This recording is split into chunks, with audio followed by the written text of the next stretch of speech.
It was U.S. aid that I fear much more than the CIA, because the U.S. aid is how CIA gets shit done. USAID is clearly in the job of trying to bring about regime change. It has secret bank accounts, shell companies. USAID gets $50 billion a year in U.S. taxpayer money. That's a larger overt fund than the CIA has. USAID perhaps is the new CIA. Have we ever tried to meddle in other countries' elections? Oh, probably. This is not just about over there. This is about here. They have a process, a system by which they destroy other nations, and they use that same process and system in order to destroy the United States. It's a plot against our own people. America, what if I told you that the United States government was acting like the world's Gestapo, using organizations like USAID under the pretense of humanitarian aid to topple governments, install politicians, and orchestrate regime changes in third world countries? I disagree with that as somebody who has helped plan coup d'etat. Yeah. Not here, but, other places. These are places that are practically entirely run at this point by the CIA and the U.S. State Department, which is, of course, a CIA front. USAID provides most of the money. This isn't a giveaway. The State Department provides the policy vision. This makes a difference to people's perception of us.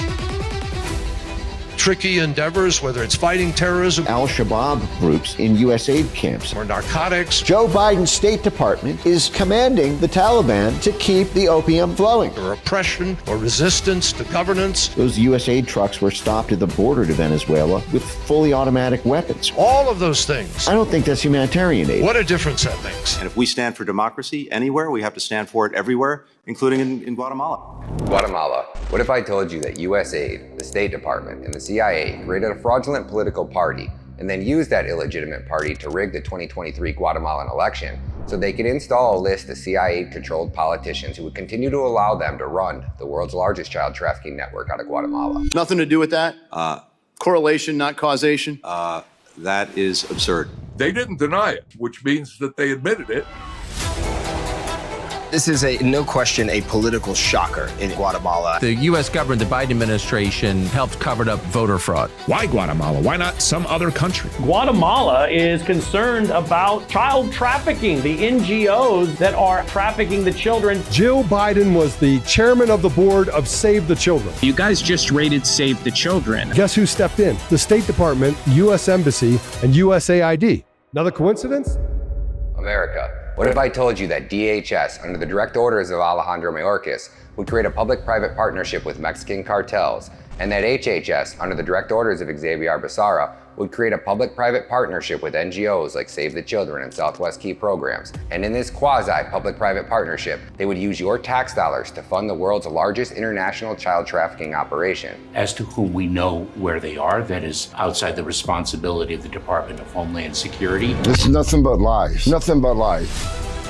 Secretary Mayorkas, he acts like none of this ever happens. It's his policies that caused over 500,000 children being smuggled in this country. And he also knew who to blame. HHS places those children. That's on you. Was that a question to me? Are you familiar with the sponsors that utilize a strip club as an address? You shrug your shoulders and then send another batch of kids out to sponsor. Human trafficking bust at an egg farm. Federal prosecutors call it modern-day slavery. Of course, we investigate cases of trafficking. Another lie.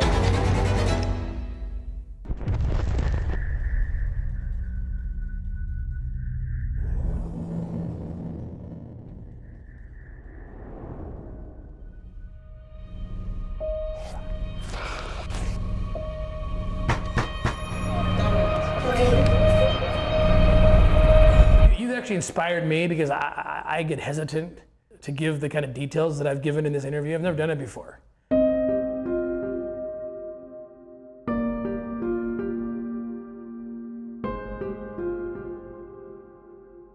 Their day is either spent being attacked, raped, or assaulted. And then when that's not going on, wondering if they're going to eat. There are some times that they don't get to sleep for 24 hours. If those traffickers have men lined up.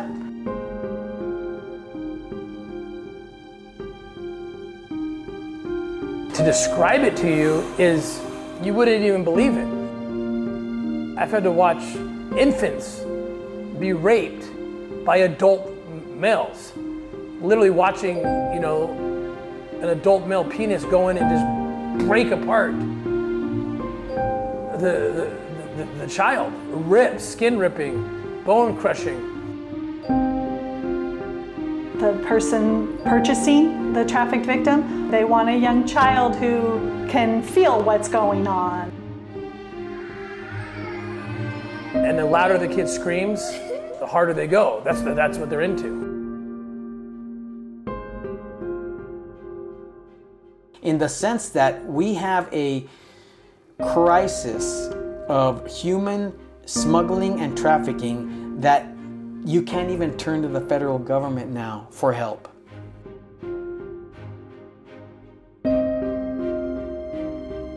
When I walked on site, my first question to one of the supervisors was, where's the FBI Anti-Human Trafficking Task Force?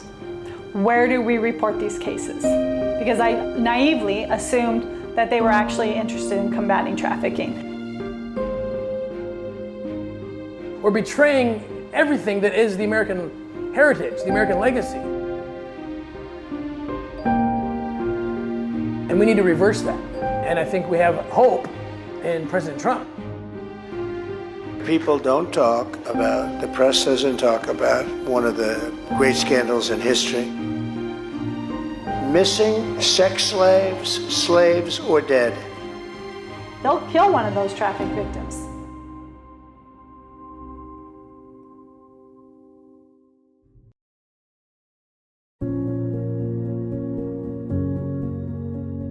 Hear this, you vile, wretched predators who dare to lay your filthy, stained hands on God's children. Your days of darkness are numbered. Men like me, fueled by the divine wrath, are coming for you. We are God's army, and we will hunt you down with the ferocity of 1,000 storms. You thought you could hide in the shadows, that your sins would remain secret. No more. We know your faces, we know your names, and we are coming to strip away the vial of your deceit. You will feel the terror that you've afflicted upon the innocent. Every child that you've harmed cries out for justice, and we are the answer to that cry. You thought you were untouchable, but you've underestimated the power of God's vengeance. We will not rest, we will not tire, until every one of you is brought to justice. The night is no longer your ally, it is your prison. Your sanctuary of sin will become your tombs. Prepare yourself, for we are relentless. We will not show mercy where you showed none. You have sown terror, and now you will reap it tenfold. We are the light that pierces through your darkness, the sword that cuts through your lies. There is no corner of earth where you can hide from us. So tremble, for you have defiled the innocent. Live in fear, for every step that you take, we are right behind you.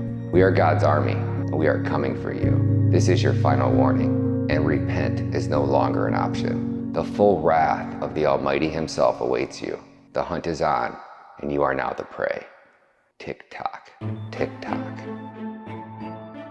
Save the Children were engaging in behavior that led to the rape, murder, disappearance of thousands of Guatemalan children. And that's a US-based NGO.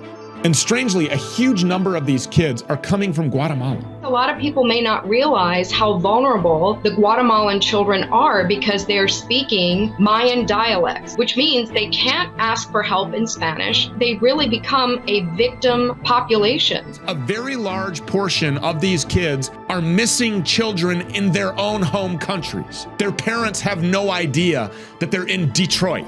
And Guatemala is investigating. Are you aware of the position held by the president's wife in that organization previously at Save the Children? No, we didn't know that. They want to investigate Save the Children. They want to investigate the election. And all of a sudden, here comes Blinken, here comes the State Department, here comes USAID. The most egregious crime the State Department has committed was directing an electoral fraud to put in their communist puppet as president of Guatemala last year. They didn't want them to get to the bottom of raping and murdering and disappearing children. They didn't want that to happen.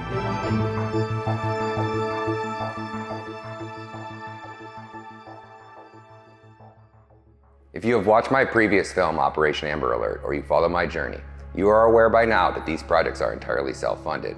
After releasing What is Treason #Trafficked with JJ Carroll and initially putting it behind a paywall, I realized that this approach wasn't just un-American, it was counterproductive to our cause. To generate enough public outrage, at least 10 million people need to see this documentary. That's why I've decided to fund the Operation Amber Alert series myself. No partners, no sponsors, no strings attached. But this means I'm 100% resilient on your support to keep this operation going. At the time of filming this documentary, my Give, Send, Go campaign has raised around $17,000 since the premiere of my first Operation Amber Alert film on November 25th. That means that I've taken about a $7,000 loss to bring this story to light. People often question why I placed #traffic behind a paywall. Now you understand that I can't keep producing these films if I'm hemorrhaging thousands of dollars. I had to leave my position at LFA TV, which means the only income I have now comes from the $250 I earn monthly on X and the $250 from monthly supporters. Every dollar is a testament to our collective mission to expose the truth. Imagine if you could, skipping just one cup of coffee. The small sacrifice could be fuel for our fight for justice. By becoming a paid subscriber on X or Rumble, you are not just supporting a cause, you are joining a movement. If we can rally 3,000 hearts to contribute $5 each a month, together, we can release a new documentary every 60 days. You're not just donating, you're becoming a vital part of something much greater than ourselves. A beacon of hope and change in a world that desperately needs it.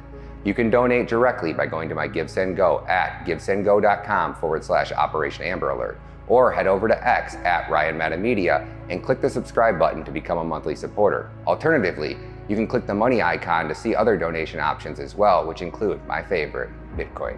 Every little bit helps, and together we can shine a light where darkness has prevailed for far too long. God bless you.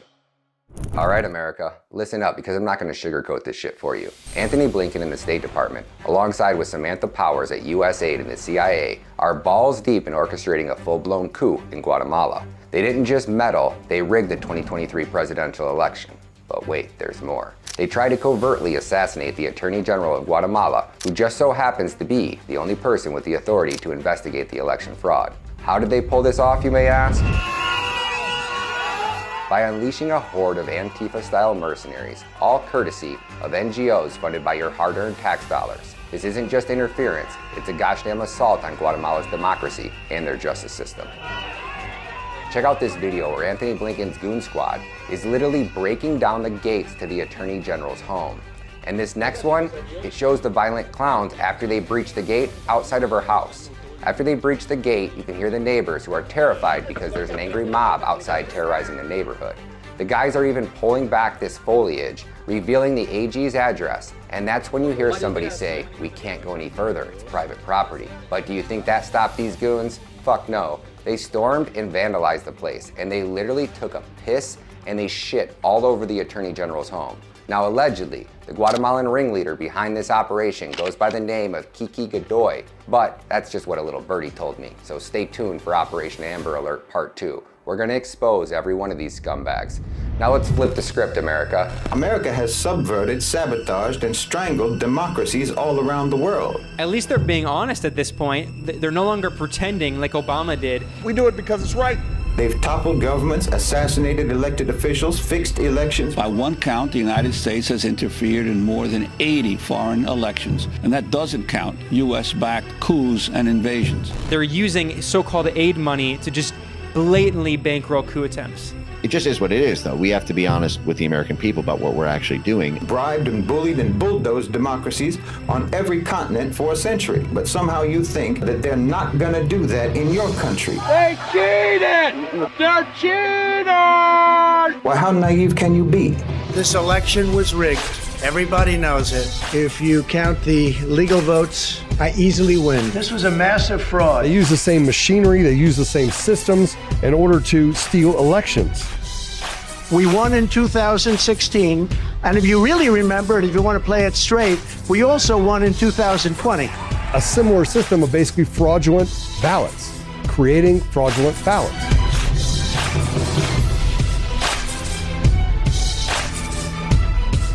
When they started counting the votes, there weren't enough ballots. Ballots were missing. Which is what we have here. We have all the information related to the theft of the election in 2023. The people that are in power right now were on the 8th place, and nobody knew them. Where the number 8 poll across the country never moved up. Number 8, 2 to 4% of the vote of the people in every poll ends up winning the president of Guatemala. How can a candidate who was in 8th place suddenly come out ahead in the election? It's uncalled for. Our government was imposed by a foreign government to cover up what they have been doing for years. It is unbelievable. It's unbelievable the behavior that they did in Guatemala and other countries. And that's the same behavior that they pushed out and did in the United States.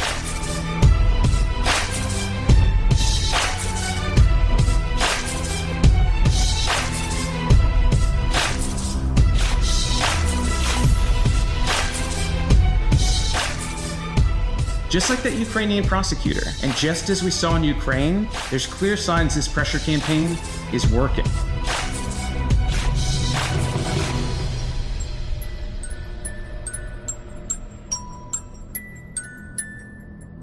Whatever's about to happen in Guatemala, it seems obvious that the Biden administration is involved in some way. Oh, son of a bitch. Got fired. And they put in place someone who was solid at the time. Well, there's still... Let's call this for what it really is. Hunter Biden's Ukraine Burisma scandal 2.0. But this time, it's not Joe Biden, it's Anthony Blinken. And instead of Hunter, we got Jill Biden in the mix. We're going to unpack all of this. But first, let's lay down some cold hard facts. Fact number 1. I got the lowdown on every cent the US government tossed at Guatemala over the last 12 years by hiring Randall Land, a private investigating firm. And big shout out to the badass investigative journalist Kim Wexler, MAJD over on X, for making the connection. Fact number 2. Over a 4-year period from 2020 to 2024, the US government, through US aid and shady NGOs, funneled in $796,863,594 into Guatemala. What does Guatemala have to show for it? 200,000 missing children. This topic is really close to our hearts here in Guatemala because we have had close friends in our family that have dealt with this situation in the past.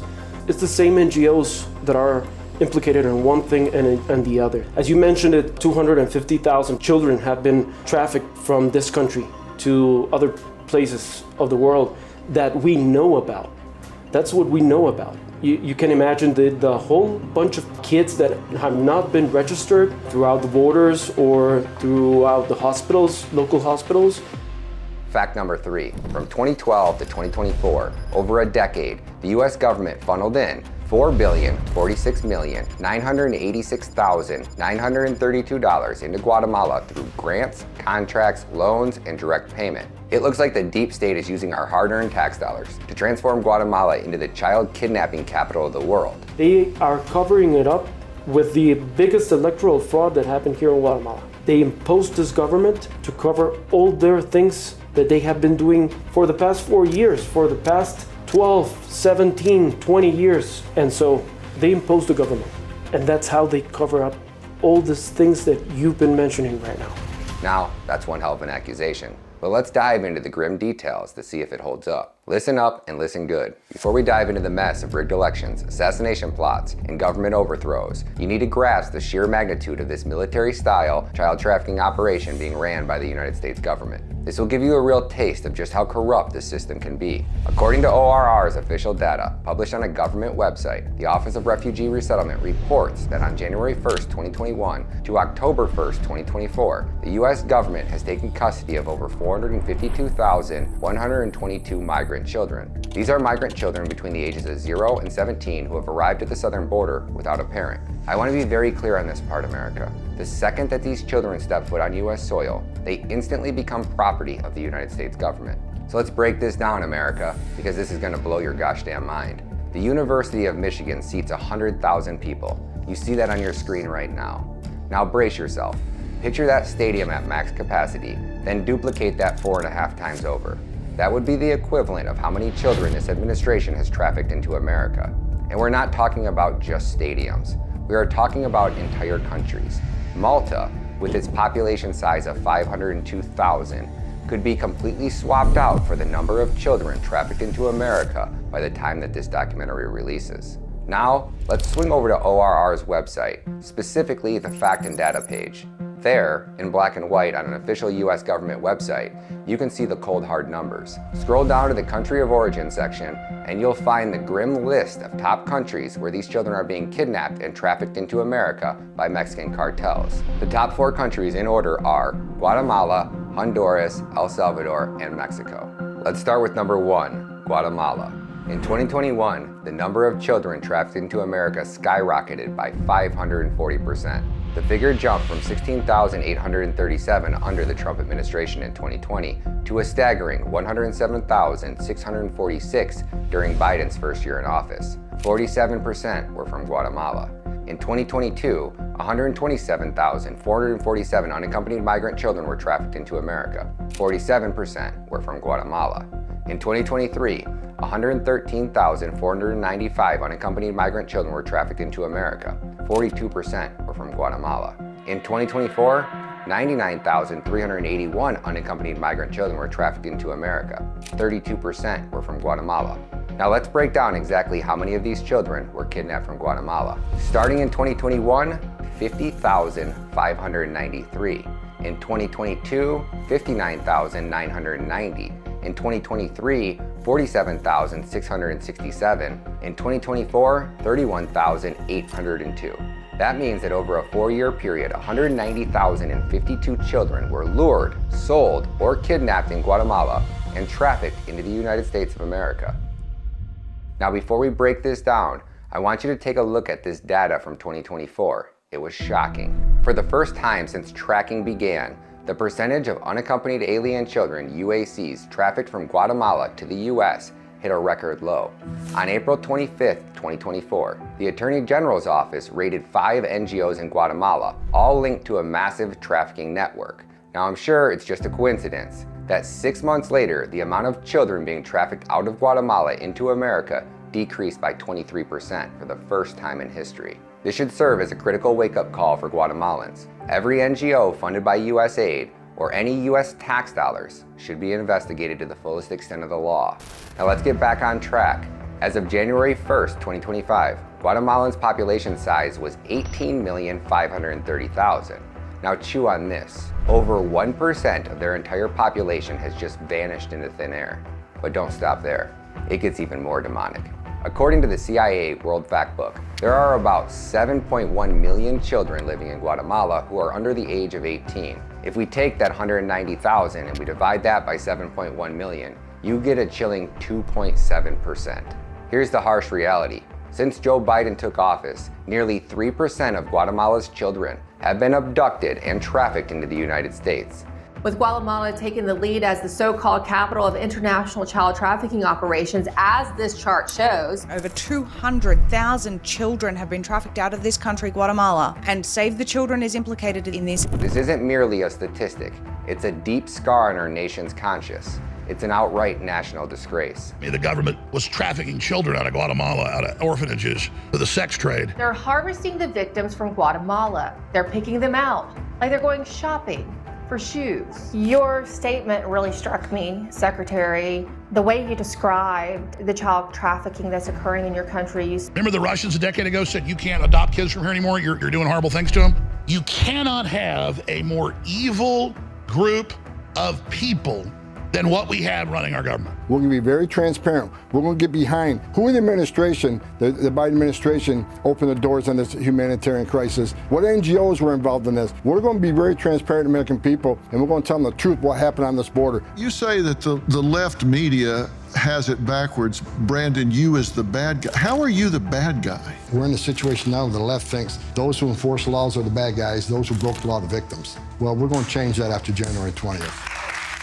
And also, as President Trump is committed, we're going to deputize every U.S. citizen in this country to help us find 340,000 missing children, because we need the public's help on this. Let's be clear, America. Those 340,000 children, they didn't go missing overnight. By March 20th of 2021, the Office of Refugee Resettlement, ORR, had admitted to Congress that they had lost over 20,000 migrant children. Again, not answering a phone call, that does not mean a child. You have dropped them off at a sponsor's house. You now can't get a hold of them. That's on you. What do you do after that? What I'm hearing back is you don't do anything. You shrug your shoulders and then send another batch of kids out to another group of sponsors' homes. I know you've lost contact with these children, and now we're told that when you lose contact with these children, it's not being lost.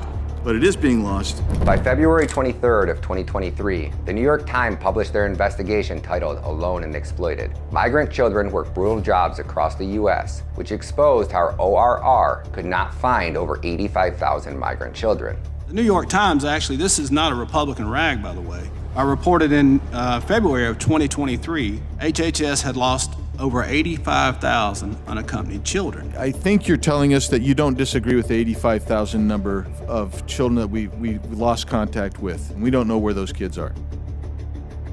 We do not track or monitor. The answer is no. There are 85,000 kids who came across the border. We don't know. Is that right? Apparently it is. ORR. By August 28th of 2024, ORR admitted to losing 323,000 migrant children. Would you change anything that you've done in the last 4 years with 320,000 children unaccounted for by your administration? What do you have to say for yourself, Mr. Secretary? This is the end of this administration. It's the end of your tenure.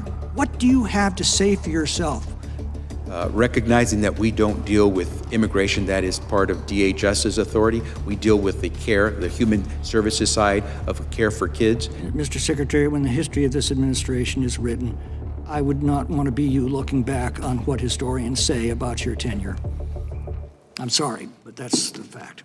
On December 14th, Tom Homan admitted that HHS had lost track of over 340,000 migrant children. Every mom and dad knows what it's like. They have a gut feeling when they see something out there in the public that there's something ain't right with that child. So we're going to deputize every one of them to help us find over 340,000 missing children, which many of them are going to be in the city. So let's pause for a moment here.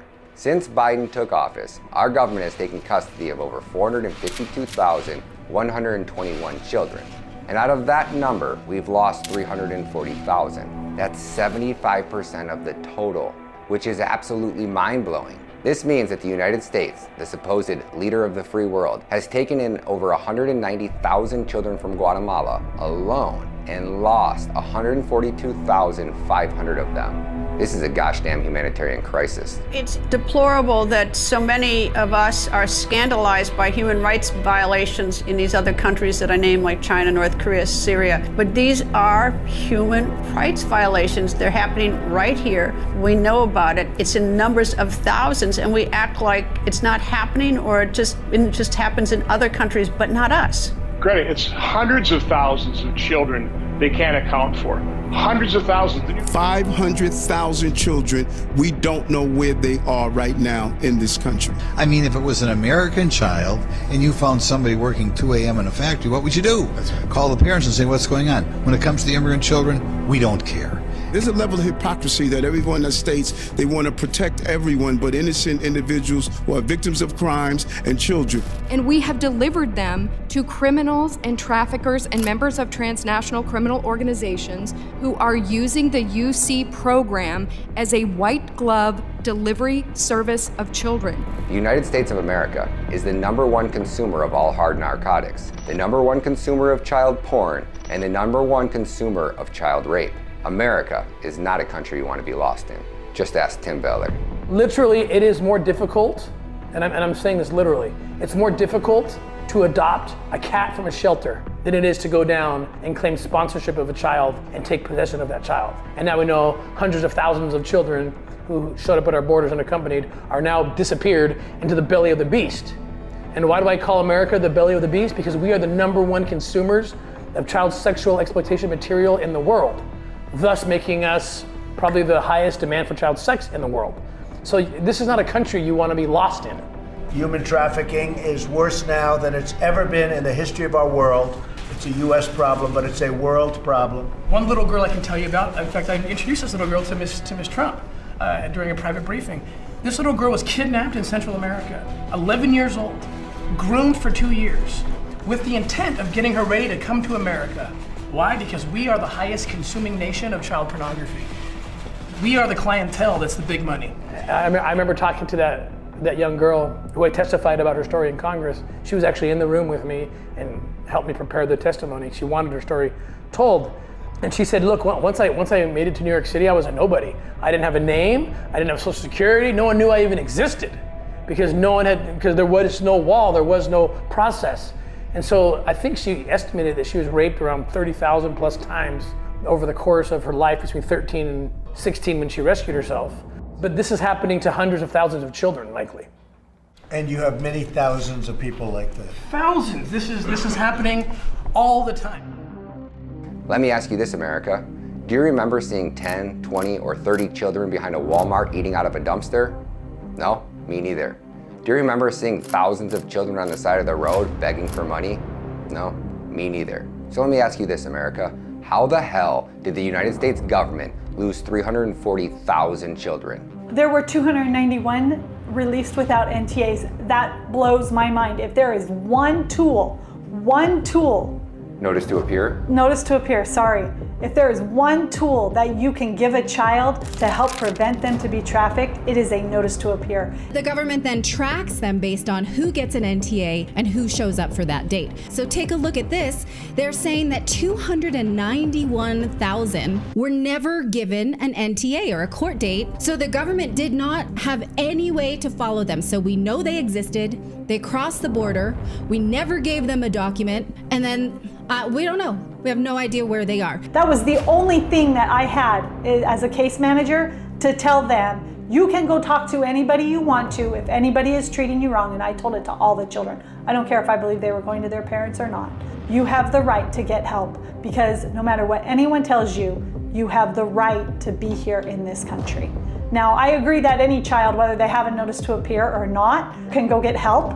But that piece of paper provided them something tangible to tell them that they were here and that we recognize them. And they released 291,000 children without even that little piece of paper.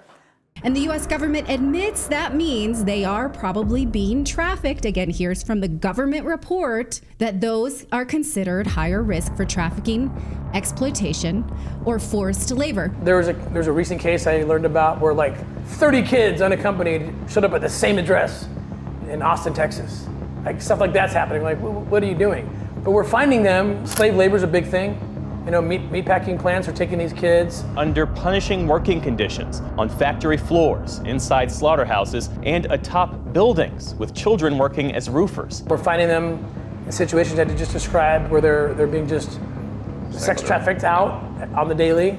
They were put into the hands of someone who claimed to be their aunt, and that aunt was selling the child for sex. We have documented cases of this. Or it could just be a single pedophile or a child exploitation producer who needs a kid. Stefan Young is accused of taking pictures of kids as young as 13 in their underwear, and they say sometimes in the nude.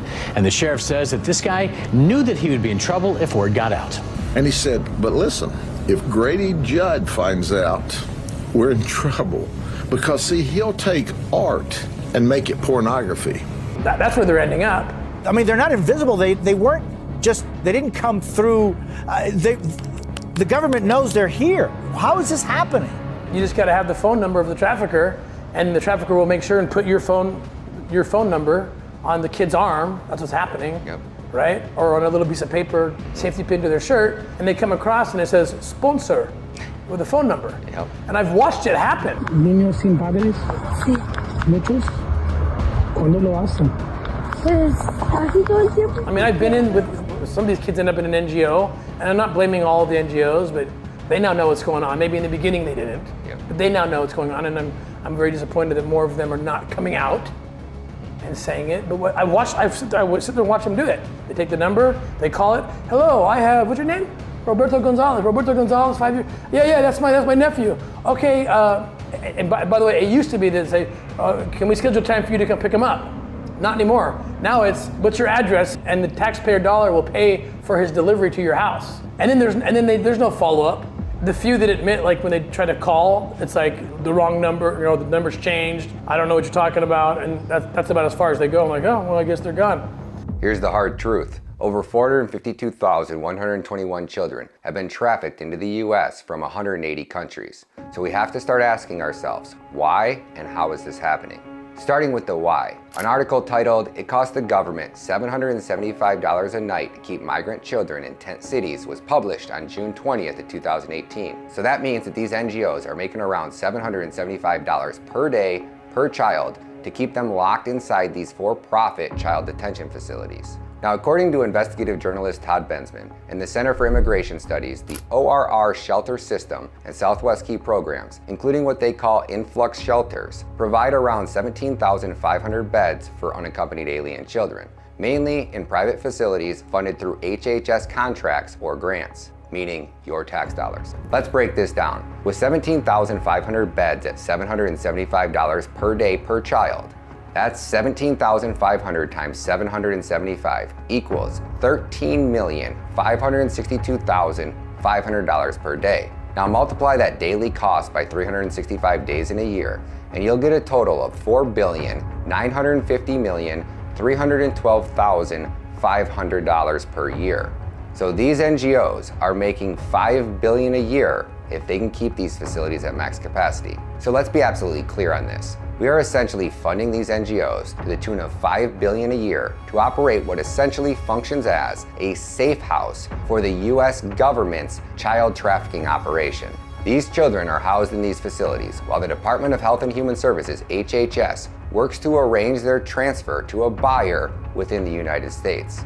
I label these facilities as a stash house because that's precisely their function. Future history books will dedicate volumes to detailing how the United States government crafted a system to funnel kidnapped children from 180 different nations into America. The moment these children cross the border and step foot on US soil, they become property of the US government. From that point on, the responsibility to safeguard these children fell squarely on the US government. These children didn't sneak into the US undetected. The federal government knows they're here, and the Department of Health and Human Services is responsible for matching them with sponsors. Health and Human Services is responsible for these children. They are paid billions of dollars to ensure the safety of these children, and they have failed. Because Becerra, the secretary of HHS, he gets on stage and brags. And I saw him on a stage bragging how quick we release these kids from government custody. We got a machine here. It's like the Ford plant. We get them in and out of here. Yeah, because you stopped the proper vetting, you stopped the DNA testing, and God help you for what you did to these children. We use a number of tools to make sure we can identify the child and certainly do the background checks on anyone who wishes to be a sponsor. This includes conducting separate interviews with the child and sponsor. You never see them face to face. Collecting and verifying sponsor information and documentation. We used WhatsApp to receive documents, which in some cases were copies of copies. Administering background checks, address verification. Children were sent to addresses that were abandoned houses or non-existent in some cases. Public records and sex offender registry checks, as well as FBI checks in certain cases. The rule I'm talking about says you do not. I'm sorry? The rule that we're talking about that was released on April 30th, 2024 says you do not. We do not what? That you do not carry out FBI national criminal history checks for all potential sponsors. We do background checks on every individual. Right, but that's a slippery description. What I'm saying is this rule is pretty clear in what it's saying, that you do not provide the kind of background checks. And once they're released by the government to these people who are supposed to take care of them, there's no follow-up for the majority of these kids. They get a phone number for a hotline that they can call. And several of these children told us that they ended up in real trafficking situations, called the hotline and never heard back. Are you familiar with those cases? Did you bother to even look in these? It sounds like you didn't. What I can tell you is today's ORR, we are hearing, we're listening, we're making sure sponsors and children have more information. They know how to get help. They're complicit. ORR is complicit in what's going on. They're fully aware. They are fully aware of what's going on, and they, one, don't care. Two, their budget gets slashed if they all of a sudden don't have children to run through. And it'd be interesting to follow the money to see if there's other kickbacks coming back to them. They planned this out. They've got lobbyists. How do you get millions, literally millions of children? There's millions of children in sex slavery, not to mention the adults. When you get to the whole number, it's close to 40 million people. That means that many people are in the market. There's a market for that exists, otherwise we couldn't have those numbers. That market couldn't exist without some government compliance to it, without lobbyists, people doing things. Mr. Secretary, I watched President Bush deliver a moving speech at the United Nations in September 2003, in which he mentioned the crisis of the sex trade. But at the very moment of that speech, DynCorp was exposed for having been involved in the buying and selling of young women and children. And I think if you start researching many of these government contractors, especially DynCorp, you will see just how deep the tentacles go into our government. They are, operating the Pentagon. They're operating our international security systems. They're operating our airport. It goes on and on. They're collecting child support in states. Mr. Secretary, is it policy of the U.S. government to reward companies that traffic in women and little girls? No, absolutely not. Well, how do you explain the fact that DynCorp and its successor companies have received and continue to receive government contracts? I would have to go and find the facts. You sit in your tax dollars so that the government can be involved in sex trafficking of little children. Boy, aren't we happy to be Americans paying taxes today? Yeah, I think people just don't know. I do believe that if people really understood that their tax dollars were being used by contractors and NGOs who were making hundreds of millions of dollars, I think people don't understand. This is a multi-billion-dollar program. Someone else came in and saw a way to make a dollar. And the way to make the dollar is to move the children. If that means that they go to traffickers, they go to traffickers. Yeah, these NGOs, because then you go after them for transporting these children across state lines. Yes. The staffing agency that I work for that continues to take on these kinds of contracts. I walked away from that staffing agency because I had made them aware of what had gone on at Pomona. And they would not put mitigations in place, they would not put training in place when they got a new contract for that opportunity to provide staffing for a shelter, for multiple shelters. I'm not going to make money off the backs of trafficked children. So I walked away from that, and I had to. At this point, I think so many people have come forward. You've had several people from the Pomona Fairplex, courageous warriors like Deborah White and Myra Moreno. You've had MVM whistleblower Carlos Ariano come forward and say, the children are saying they don't know who they're going to. The children are saying, please, please, I don't want to go here. They're forced to reunite. And so I would hope that at this point, people are aware and they need to come forward. Right now, if you work for the Department of Health and Human Services or you work for a contractor or NGO, you need to seriously examine your heart. Do these NGOs know this when they go into it, or do they find out about it after they get into it, and then after they're into it, they turn a blind eye because the money's too good? But there's a case to sue them. If those trafficking victims go through those shelters by a case manager that they staff, there is that case. And I really think, maybe it's a comment on our society, but I really think that it's by mitigating that financial gain is where we as a society can start to attack this incident of trafficking. This is why the lawsuits stemming from this humanitarian disaster could very well bankrupt this nation. Think about the massive payouts the parents of these kidnapped Guatemalan children might receive.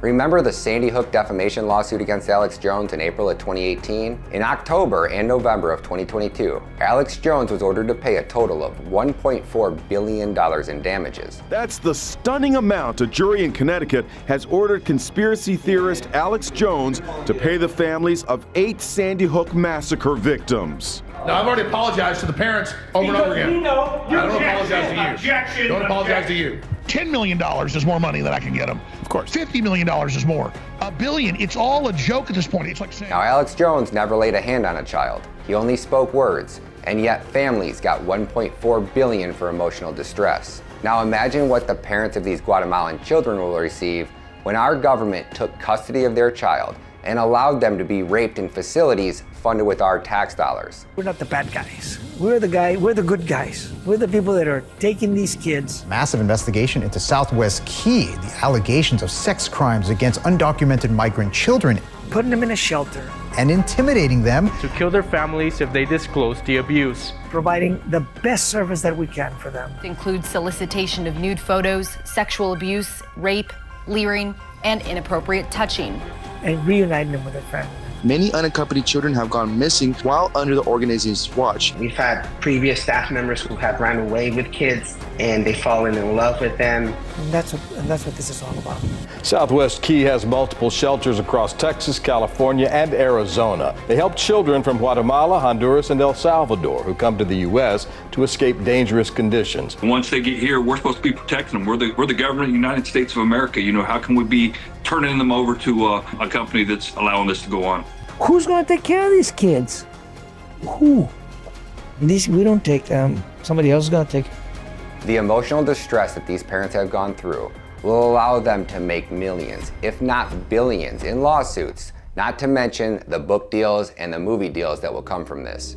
Speaking of emotional distress and lawsuits, let's head over to the Department of Justice's website and examine the lawsuit filed against Southwest Key Programs, the largest child trafficking NGO in America. This is an official government document, so the facts here are indisputable. Since at least 2015, multiple Southwest Key employees, including supervisory and non-supervisory employees, have subjected children living at Southwest Key shelter care homes to severe, pervasive, and unwelcome sexual abuse and harassment, included as documented by Southwest Key reports. This conduct includes, but is not limited to: A. Employees perpetrating sexual assault and rape of children, including sexual contact in the manner of genital to genital and oral to genital contact. B. Employees intentionally touching, either directly or through the clothing, the genitalia, the anus, groin, breast, inner thigh, and buttocks of the children. C. Employees soliciting, requesting, coercing, and inducing the above described acts with children. D. Employees soliciting, requesting, coercing, and inducing nude or sexually explicit photos of children.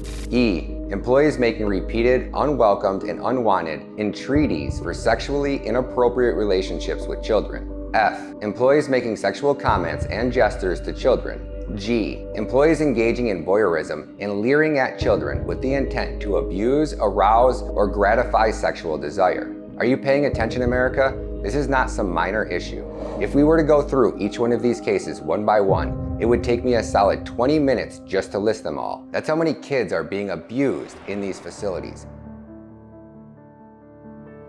We moved so many kids out of this shelter that the capacity is just, it never really hits, but that's how many kids are being escorted. How many? How many does this thing hold? You say 2,000? It holds 2,000, but when I was around here, the amount of kids in there would be around 1,000, 1,200. And this is all teenagers. And this is Southwest Key Corps? Southwest Key Programs. He knows what he did was wrong and it was doing dirt, but he's self-rescued. He wasn't like caught by the cops doing this. The cops all know what's happening. Like you said last night, what really needs to happen is a huge SWAT team needs to hit one of these places. They do. And go down there with every SWAT man in the whole county and multiple counties around it. Take all these children, because like Carlos and others have said, these children want to go home. They're often like not in the country they came from. They're not, their parents are back in the country of their origin and they want to go back. They're not allowed to leave. They're not allowed to leave like the Walmart facility in Brownsville. They're literally prisoners in that Walmart. They're prisoners. And as Carlos said, if the kids are really good, a few of them get to go to the McDonald's nearby, right? And the girls are kept in a different facility. He talked about so many fights that the kids have to go to the hospital and this sort of thing. And it's horrific. The employees are doing this. Threats of violence to kids who don't speak English, but telling them they will murder their families back home. All kinds of abuses. 85% of children who are sexually assaulted don't report it, specifically boys. So when we're talking about children, where 80% have been raped or assaulted on their way to America, and we put them into this environment, and they've been abused by every adult that's been around them over the last year, how many of these children do you think report their abuse? But let me hit you with 3 examples so we can make this picture crystal clear. Example number 1, numerous Southwest Key reports detail a Southwest Key youth care worker who in 2020 absconded with a 15-year-old boy from Casa Cocopelli in Arizona. The Southwest Key youth care worker took the boy to a hotel room for several days, where the youth care worker paid him for sex acts. This youth care worker indicted in Maricopa County Supervisory Court with multiple felony counts of sexual misconduct with a minor, and he pled guilty in March of 2022 to felony attempted sexual conduct with a minor. Sounds almost like a slap on the wrist, doesn't it? Maricopa County. Guess that's the town you want to get busted in sexually abusing a child. Who's going to take care of these kids? Who? Where is the oversight? Where is the accountability? You see, that is the problem with human trafficking. A lot of people are making a lot of money. A lot of money. And it pisses some people off. God, many Latinos that I know of run a $500 million company. And you won't find anybody in the city, I don't think, that you can say they run a $500 million company that they've built themselves. We have the money to put people on buses and fly them around the country, but we're not spending money to protect kids. Example 2. Another Southwest Key report describes a Southwest Key shift leader, a supervisory employee who, in 2019, repeatedly raped, abused, and threatened a teenage girl throughout her shelter stay at Casa Montezuma in Channelview, Texas. The child reported the abuse by passing a note to her teacher on a day when she knew that the shift leader was out of the country on vacation. Her note stated that the shift leader was having sex with her at the shelter and threatening her to remain silent. She wrote, "He can do whatever he pleases because he is a shift leader.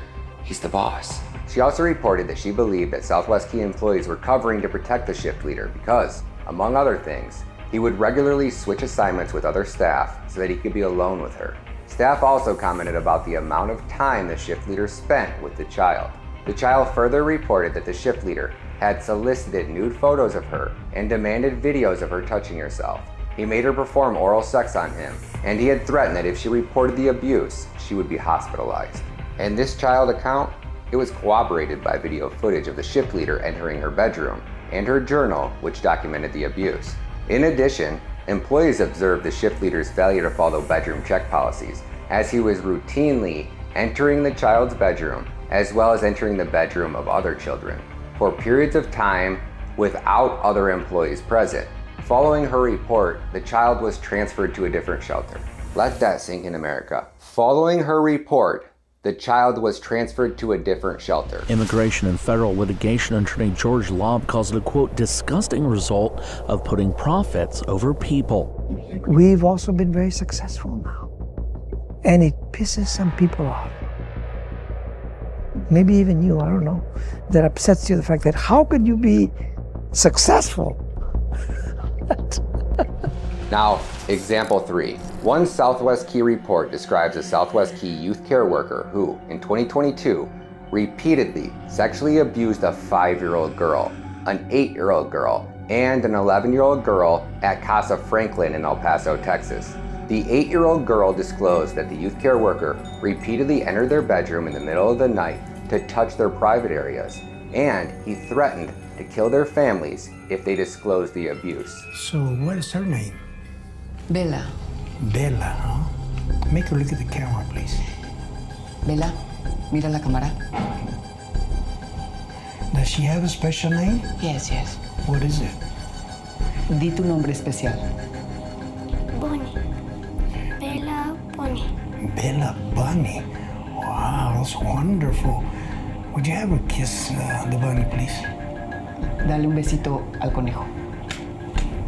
But slowly, slow. Más despacito. Slow. Oh man, that's nice. Bella Bunny smiling for me, man, it's beautiful.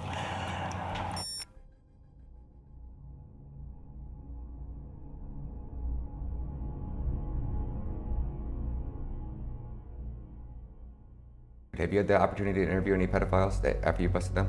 Oh yeah, dozens. Have you ever asked them what would deter them? Was there anything that would have deterred you or changed your mind or prevented you from trafficking or raping a child? Yeah. What is it? Death. Death. And Trump's actually talking about it. It has to be done. Yeah. That was our call. It's got to be the ultimate punishment. Because they're always weighing, like, if I get caught, I can handle. No. It's death. Public. I want a public execution. You think that's too much to ask for? No. These are children. Now this gives me a perfect opportunity to tee you up for my call to action, America. Are you the type of person who wants to end this? Well, the only way you end this is with your voice. So go over to my website and check out this call to action. We are calling for the death penalty to be reinstated in all 50 states. We need 10 million signatures on this. So it's only gonna take 2 seconds out of your time. The link's right down in the comments. Let's get these signatures. I'm not collecting any garbage or any BS or any additional information. I need your name, I need your email, and I need the state you're from. That is it, period. Your phone number is optional. No clickbait, no bullshit. Let's end this pedophile epidemic in America and start eliminating these demonic scumbags from the face of the earth. And so we need to start getting loud and graphic like you are doing. Like you've inspired me to be more graphic, because I've always been hesitant. Like, I don't know how much people can take, because I can hardly take it. I know. But we're at a point of crisis for these children that we have to be loud and graphic, tell the truth, show the videos, and wake people up. Because it's righteous indignation that's gonna change this thing. I mean, again, how did we make slavery finally illegal? It was education. It was Harriet Beecher Stowe, Uncle Tom's Cabin. It was the abolitionists who came forward. Frederick Douglass told their stories, got graphic. Here's what's happening. But we haven't done that yet. I think you're leading the effort and actually doing it. Oh my gosh. We have to invoke God in this like our founders did. Because if you ask Washington even immortality or Lincoln immortality, what really happened? They would tell you, and they did tell us. Our historians cover it up, but they did tell us. In the end, it was God. In the end, I made a covenant with God to liberate the captive every single time. Go look at what Eisenhower started saying during World War II. And look what Trump's going through it right now. You're watching Trump transform into a spiritual being who is now relying on God. I stand before you in this arena only by the grace of Almighty God. And I mean, this is a guy who, got a pretty big ego. He's been very successful. And you're watching him be humbled and turn to God. We will not forget our country. We will not forget our Constitution. And we will not forget our God. We can't win this without that peace. Not at all. There's no way. The demonic forces are too powerful. They traffic in women and children, and they do it at levels that, by the way, 4 years ago, it's always bad. If you do one person, it's bad. But this is 15 or 16 times the number. Nobody checks, nobody does anything. So let me get this straight. Over the past 4 years, 452,121 migrant children have been trafficked into the United States. The US government has taken custody of every single one of those. Of those, 17,500 are currently housed by NGOs, which are now being dragged into court by the DOJ because their staff members have been raping these vulnerable children right under their noses. And here's the kicker, 340,000 of those kids were handed over to random unvetted illegal immigrants who most likely forged documents just to get their hands on these children. It's a disgraceful criminal mess, and it's all being orchestrated by the United States government.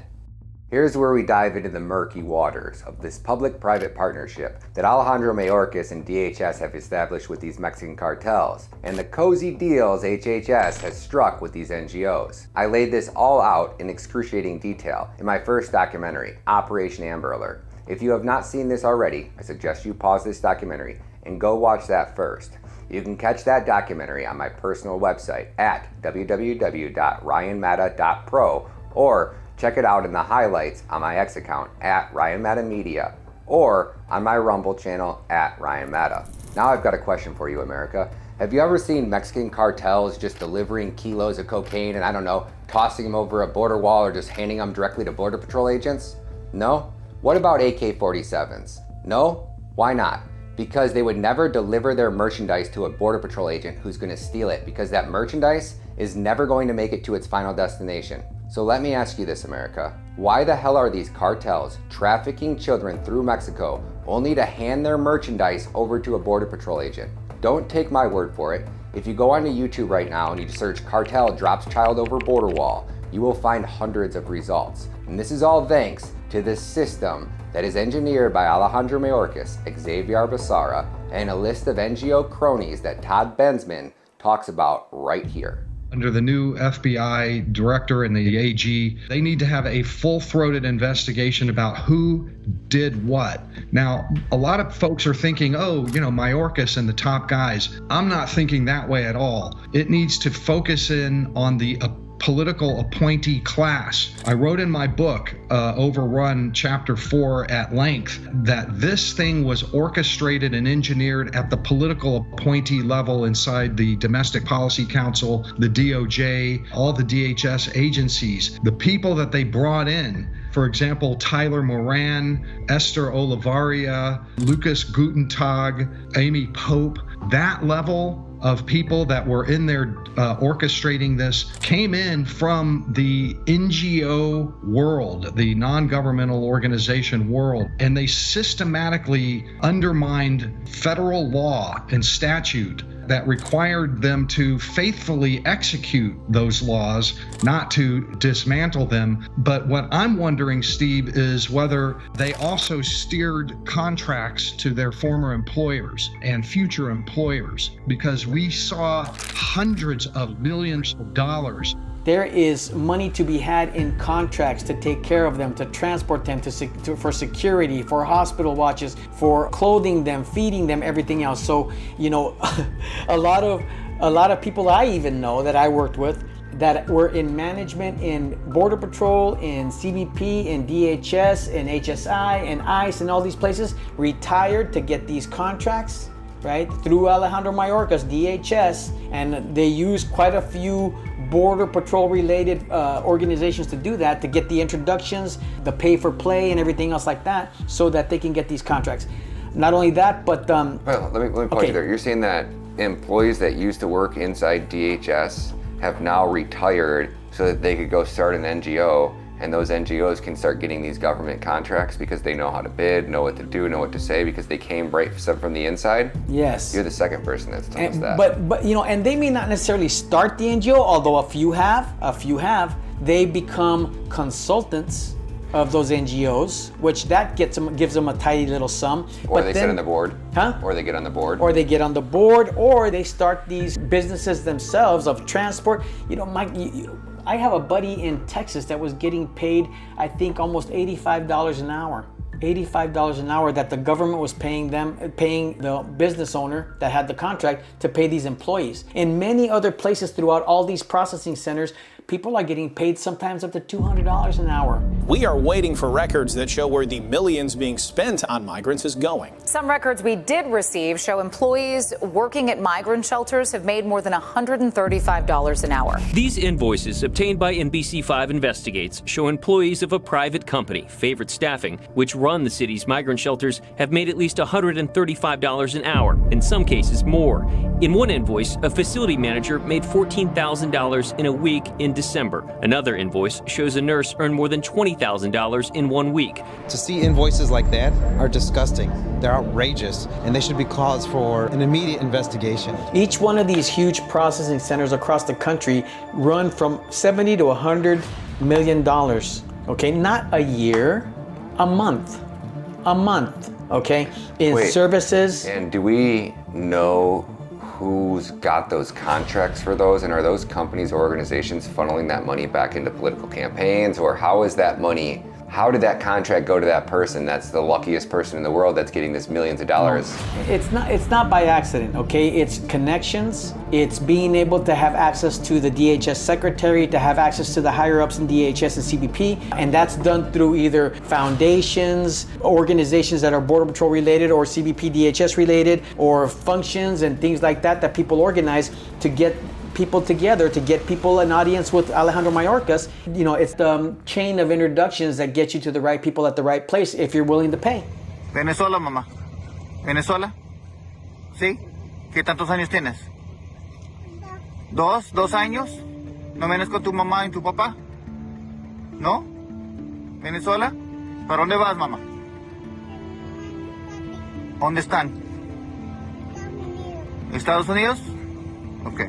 It is a sight just too familiar to Border Patrol agents and Texas state troopers. A few days ago, troopers encountered this 11-year-old boy from Mexico in Eagle Pass. Tens of thousands of kids just like this. They get transferred to the Department of Health and Human Services, then they get released into the U.S., only for many of them to get lost in the system. This hellish system that they've concocted turns children into human commodities, branding them like livestock for the cartels. They scribble the buyer's details, name, address, phone number on a slip of paper and stick it into the kid's shirt, scribble it on their skin with a permanent marker, or hang it around their neck like a grotesque name tag, right before they hurl these kids over an 18-foot border wall. They do this at strategic points of the border wall where President Trump has had cameras, night vision, and ground sensors installed. The instant the cartels abandon their human cargo, Border Patrol agents swarm the area like vultures. This is where we normally hear the "I'm just following orders" bullshit. These agents are complicit, knowing exactly what nightmare they're perpetrating. They scoop up the child, they shuttle them to a port of entry, and then they input the buyer's information into the child's file, labeling it as the child's sponsor in their system. After that, these children are passed along to HHS for what they call an intake screening, which is just the next step in this horrific pipeline. HHS cracks open the child's file and rings up the so-called sponsor. The conversation goes down like this. "Hey John, Deborah from HHS calling to see if you're expecting a child." John confirms, "Yeah." She probes, "What's the child's name and birthday?" John replies, "Stephanie, 10/4/13.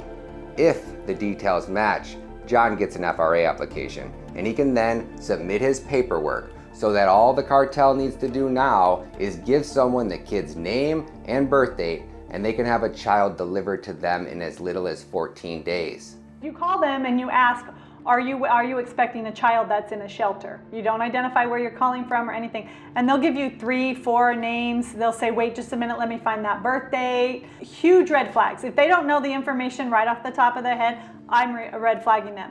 But the case managers were taught, no, that's okay, just as long as they can verify the birth date, then you can give them all the information. So another thing, Wait, so you guys were calling this person and they were answering and you're saying, hey, are you expecting a child? Right. They have to give you the date of birth of that child? The name and date of birth of the child. The name and date of birth. And it didn't matter if he gave you 15 names and 15 birth dates, as long as one of them was correct. You were saying, okay, we have this child at this facility? Case managers were, I was not. I was much more... strict? Yes, yes. But case managers, this is how the policies were kind of correct. put into place, this is and how they encouraged that. Yes, oh yes, definitely. They encourage that. But don't worry, America, because when they complete the FRA application, they got to cough up some documentation for review, like one ID. They would just send in their documents. So a large part of it actually... Wait, on WhatsApp? On WhatsApp, yes. So they're sending you their ID. Photos of their IDs. You see this ID I'm flaunting right here? This ID, I bought off a Venezuelan immigrant in the streets of New York City. I'm at him. Oh, what's up, bro? They're coming to you, huh? Yep.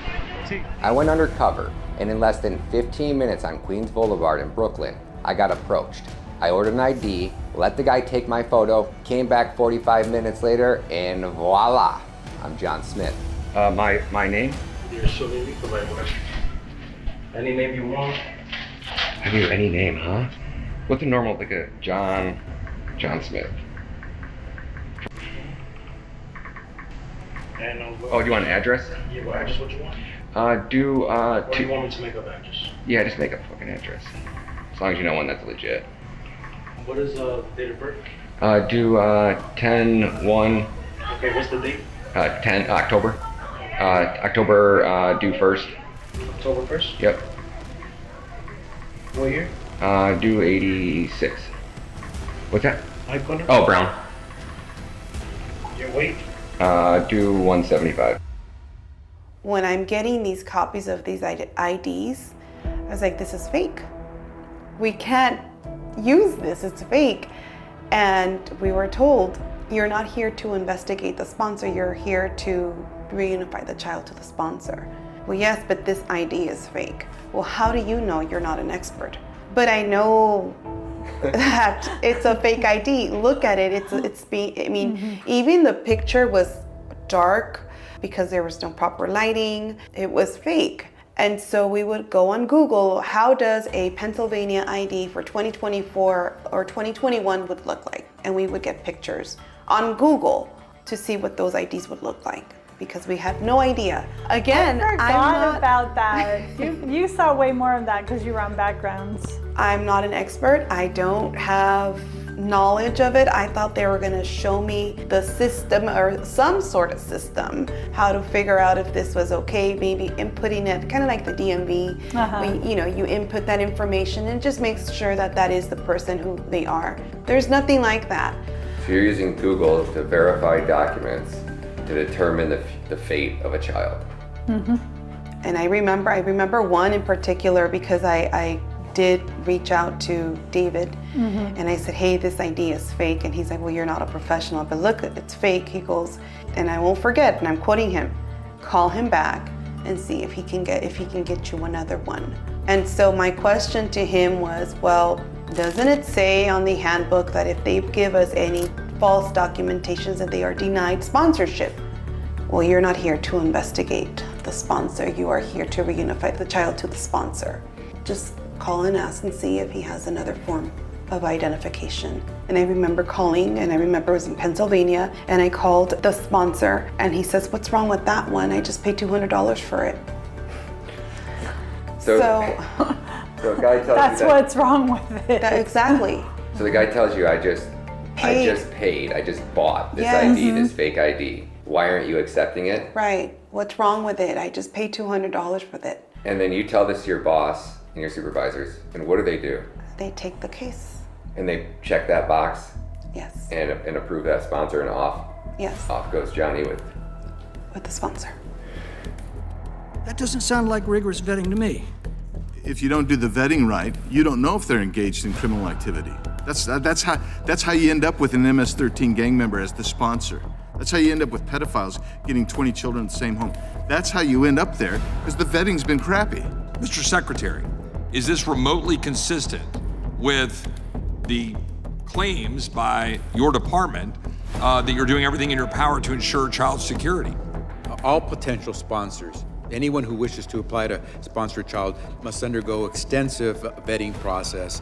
Now, let me give you the rundown on this so-called vetting process. You would think with the FBI database and top-tier technology we got here, agencies would be exploiting it to ensure these children aren't handed over to drug dealers, child traffickers, or pedophiles. But that's not happening. These background checks are outsourced to some obscure third party nobody's ever heard of. When the results come back, the caseworkers don't even lay eyes on them. Only the higher-ups get a peek. This means that not a single caseworker managing these cases knows if the sponsor passed or failed their background check. Many times, a case manager would arrive at work on Monday morning only to find out that one of their children had been ripped away and shipped out before they could conclude their findings. Who's ultimately giving you're just the caseworker, you're approving it, but somebody else has to review this and sign off on it. We have a third party who is weighing in with the totality of the information that has been provided. And they would review the case and either agree or not agree with your recommendation as case manager. And then an ORR professional staff member approves, denies, or sends it back for additional information. And who is GDIT? Where did this company come from? They just have the contract for the third-party review. How many companies out there do third-party reviews? As far as I know, it's just the one. So we got one company that's magically probably getting a quite hefty sum. I'm sure. In the contract. How long did it take from the time that you submitted the documents to GDIT to it come back? Usually less than 24 hours. So in less than 24 hours, they're taking this massive file of all this children's and child's information, but they're taking however many a day are coming in, and they're supposed to review that, and then they sign off. So 3 different points of failure or areas where that address could have been caught, but the system's so basically fucked that not one person was able to catch that child was being delivered to a strip club. Congressman ORR is not a law enforcement. I didn't say you were a law enforcement. I didn't ask you to enforce the law. Do you ever refer? Like if you found somebody doing a criminal act in your vetting process to one of these children, you're not a law enforcement agency. Would you refer charges in that case? Our job. Is that 0?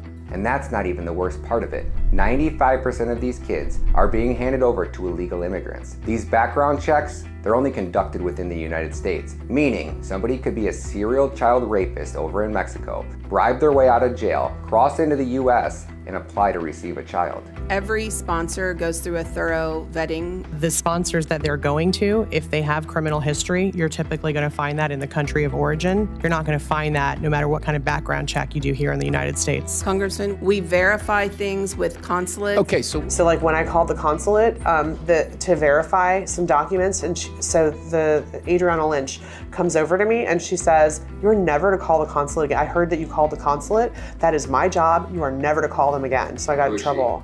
She was the person who was verifying, like if we thought we had a fake document, like we were to send it to her, and then she would send it to the consulate and come back and tell us that like it wasn't fake or it was fake. Like we knew we were supposed to send it to her, right?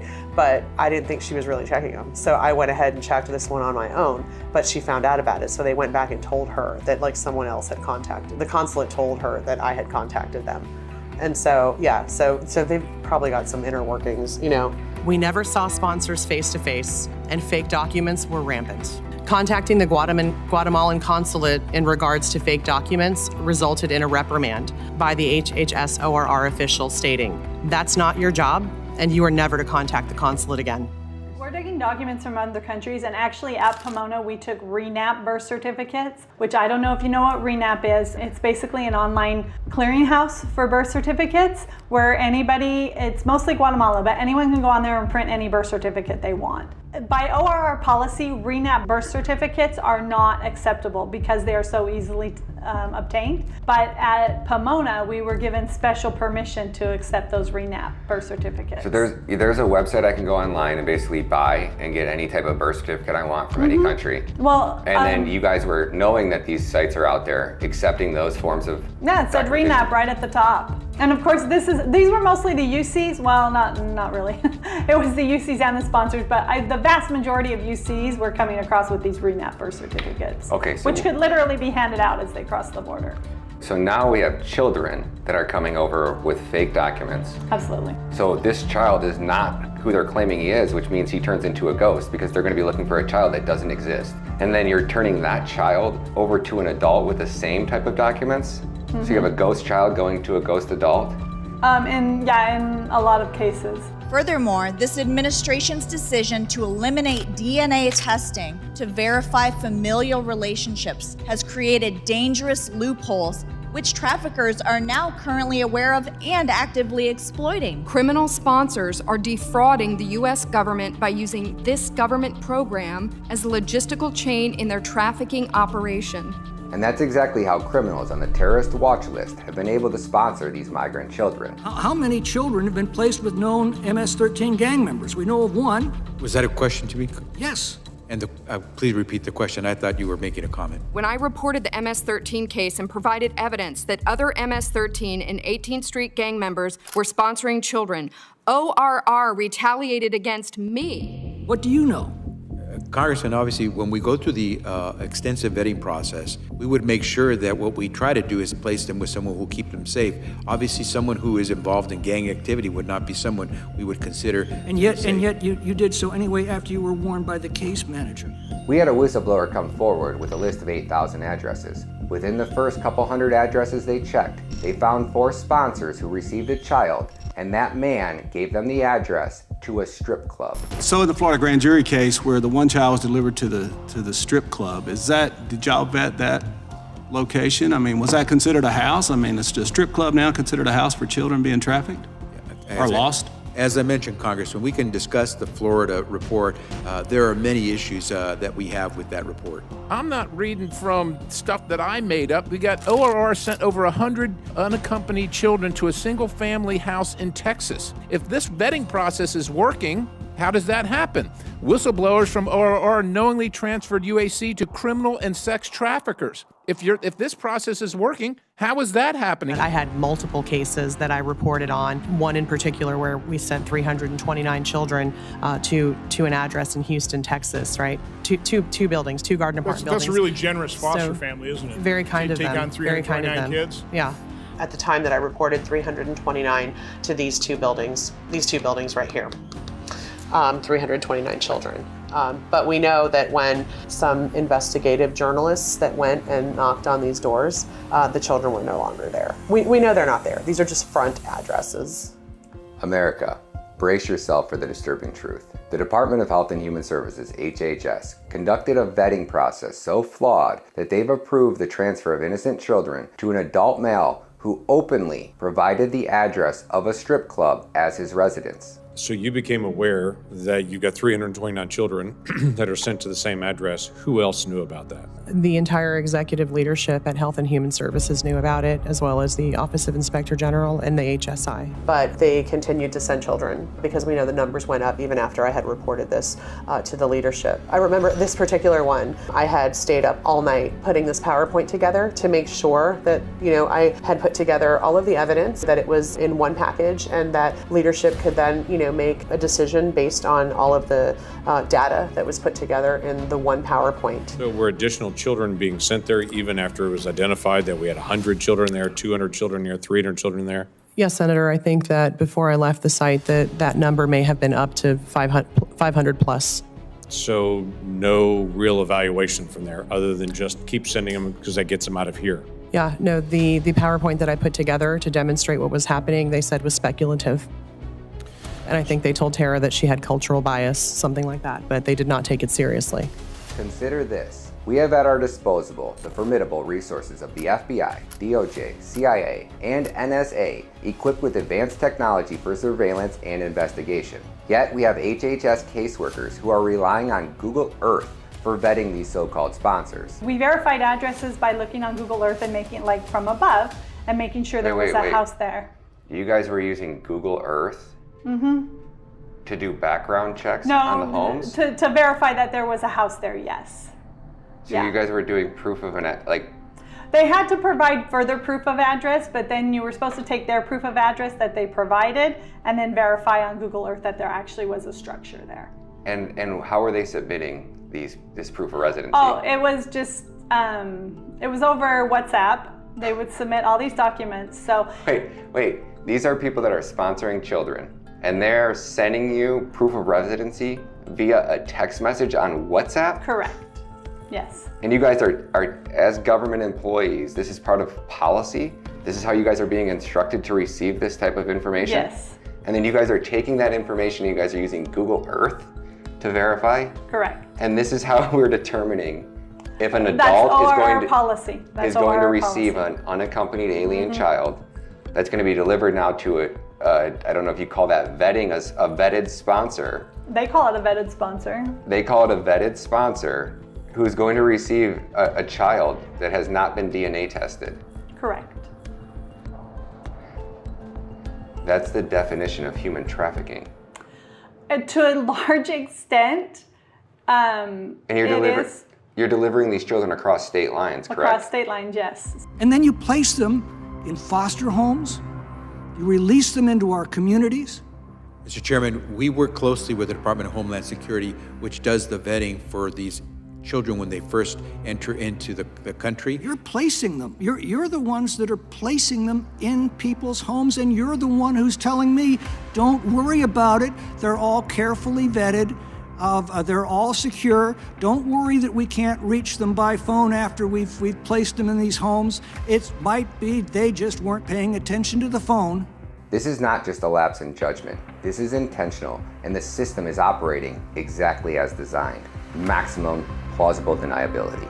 It is the Department of Homeland Security that does the initial. The Department of Homeland Security is the agency that then goes through that process. When we receive the children, Department of Homeland Security shares with us the information they have compiled on the words that keep haunting me are those that Cromwell spoke to the Long Parliament. You have sat here too long for any good you have been doing. It is not fit that you should sit here any longer. You shall now give way to better men. Now depart and go, I say, in the name of God, go. Now let's reflect on the horrors that unfolded at Southwest Key Programs. The charges against these employees were not just allegations, but revelations of rape and sexual abuse occurring under HHS's supervision. Now let me remind you, America, that is what happened to these children under HHS's supervision. So imagine what's happening to these children right now after they've been delivered to a buyer in America where nobody's coming to look for these children. These children, already victims, were subject to further trauma while awaiting clearance for a placement with their so-called sponsor. Now, after enduring such unthinkable abuse, they were then released right back into the hands of child predators, all thanks to the United States government. Is that true? Well, we Do you certainly, Margaret, we certainly have received reports of children being trafficked, even those as to whom we know where they are. That is outside the responsibility of the Department of Homeland Security. Mhm. What we do is we turn children over within 72 hours, as the law requires, to the Department of Health and Human Services, and then HHS places those children. Now let's talk about a statistic that still haunts me and gives me nightmares to this day. Once these children are trafficked across the border and sold into exploitation in America, their life expectancy drops from 72 years to a mere 24 months. Their delicate bodies cannot withstand the relentless cycle of abuse and torture that they are subject to. We are not merely highlighting a systemic breakdown. We are exposing a child trafficking network sanctioned by our own government agencies. It is imperative that we rise, not just in outrage, but in action, to protect these children, to ensure their safety, and to dismantle the corrupt system once and for all. Now let's perform some basic arithmetic to grasp the full scale of this tragedy. Over the past 4 years, 340,000 migrant children have gone missing and have been taken into custody. These children were subjected to rape and sexual abuse while under the supposed protection. And then they were handed over to adult men, many of whom are undocumented immigrants using fraudulent documents. Now the government has lost contact with both the child and the so-called sponsor. Over this 4-year span, which amounts to 1,460 days, if we divide the 340,000 missing children by the 1,460 days, we find that approximately 232 migrant children are being delivered to a buyer in the U.S. every single day that this operation continues. This practice has been ongoing for 4 years. Now, consequently, the first 20,000 children lost by March 1st, 2021 have most likely met a grim fate, referred to here as having surpassed their expiration date. This stark reality is why you might hear President Trump making statements like this. Many of them are dead. I think many of them are dead. Most of them possibly are dead. It's so sad. Many of them have been lost into sex trafficking. Many of them are dead. Many of them are dead. They have done such a bad job. They have done such a bad job. It's heartbreaking. No, it's heartbreaking. It's amazing. Will you commit to that? Will you commit to finding those children in their beds? I haven't been asked that question, but the answer is yes. It's a simple answer. Ladies and gentlemen, the President-elect of the United States, the Honorable Donald John Trump.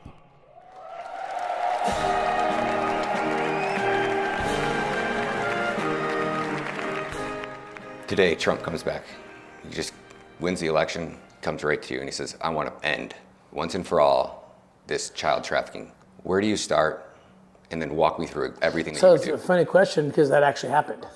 In 2016, that happened to me. He did come to me. And not in 2016, it was actually 2020. I remember it was October, a month before the election in 2020. I was in the White House, the Roosevelt Room, and I was talking to Kash Patel was in there, the National Security Advisor, Rob O'Brien, and they came to me and asked that question. They said, what else do we need to be doing? And I said, I'll tell you exactly what you need to do. You need to build task forces that you've never built before. You need to dream up something that's never been actually realized. And I said, you need to create a task force, private-public partnerships.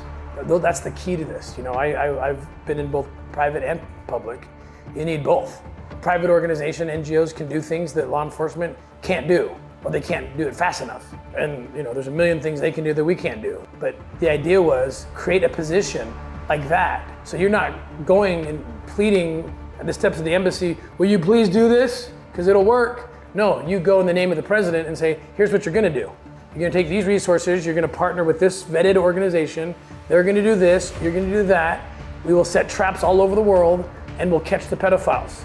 Okay, and if you wanna focus on the American pedophiles, like to me it's borderless and I don't care. A kid is a kid. But yeah, if you need to stay within your constitutional mandate, fine, just focus on the Americans and you watch how many we can catch. Because I've presided over the rescue of over 6,000 women and children. Like I know every trap, I know every secret. You know, I'm sure there's more I'm trying to learn, right? But I know how to infiltrate, and I need to train teams private, public, together, and build these task forces.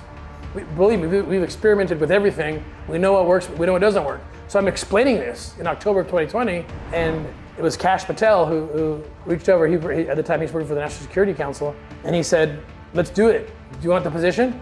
I said, yeah, I'll take the position. I said, all right, we'll start getting it together. I was so excited, dude. I was mapping it out. Here's where I'll go first, here's what I'll do. And then Trump lost. And now, for the last 4 years, you've pretty much hardly even heard the word child trafficking come out of anyone's mouth. So we had the plan in place, at least at least the beginning of it. And they were about to implement this program. And I hope they do, whether it's me or someone else. But I hope they implement this program, because you get enough. There's enough experts now. There wasn't in the early 2000s when I started. There's enough experts you can take from like HSI and foreign nationals. There's enough now that you could build a task. I'm talking a huge task force. I'm talking hundreds of thousands worldwide. The U.S. leads it, and we should lead it. You know why? Because we are the number one demand. We need to take responsibility for the fact that we consume more child sex material than anyone in the world. So it's our duty, more than any other nation, to get out there and lead this and liberate the captive like we always have done. But this time, it's children. I mean, not that children haven't been liberated and captive before, but we've never seen this before. Like again, I'm a very spiritual person, right? And I see demonic forces. For the first time in maybe the history of the world, their focus is children. Hurt children, hurt children. Call it good, package it in this nice thing that sounds like tolerance and whatever, minor attracted persons, all that crap. But never in the history of the world have I seen like satanic forces zeroing in on just children. And so it's our responsibility as Americans to live what we've learned, to stay true to the legacy that we've created, to liberate the captive. And it's time to do that. And it's time to look at the children, the millions of children who are sex slaves and slave labor and organ harvesting victims around the world, and begin to liberate them.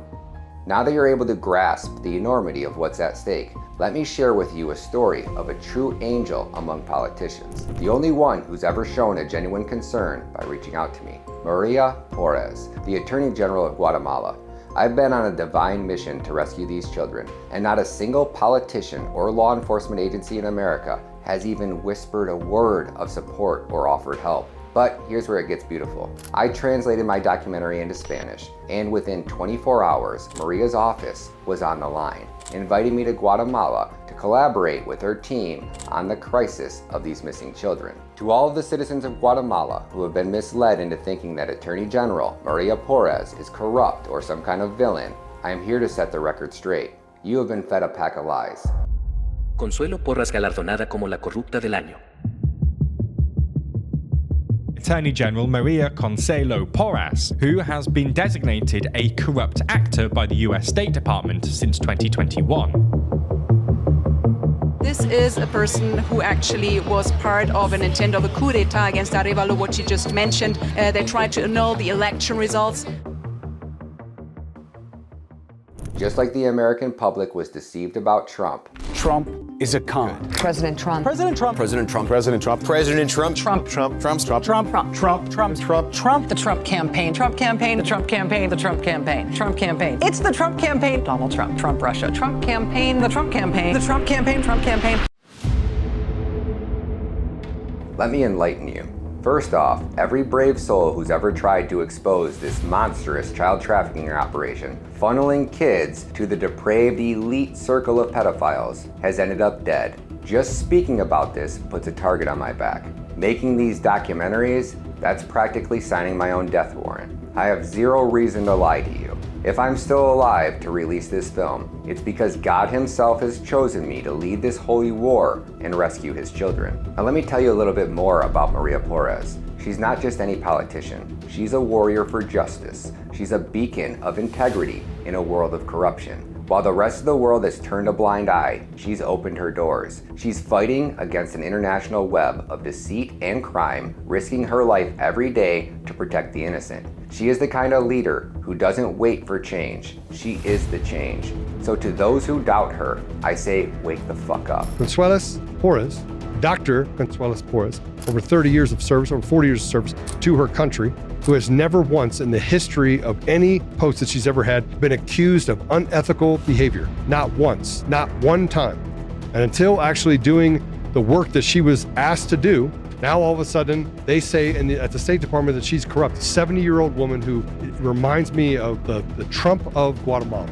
All of a sudden now she's bad. This is how bad they are. The State Department comes in and says, I don't need to prove that there was any corruption. I can merely say corruption. And I can deny you, your family. I can do anything I can to hurt you in the United States. That is the power that is yielded by this guy named Blinken if you don't do our bidding. Do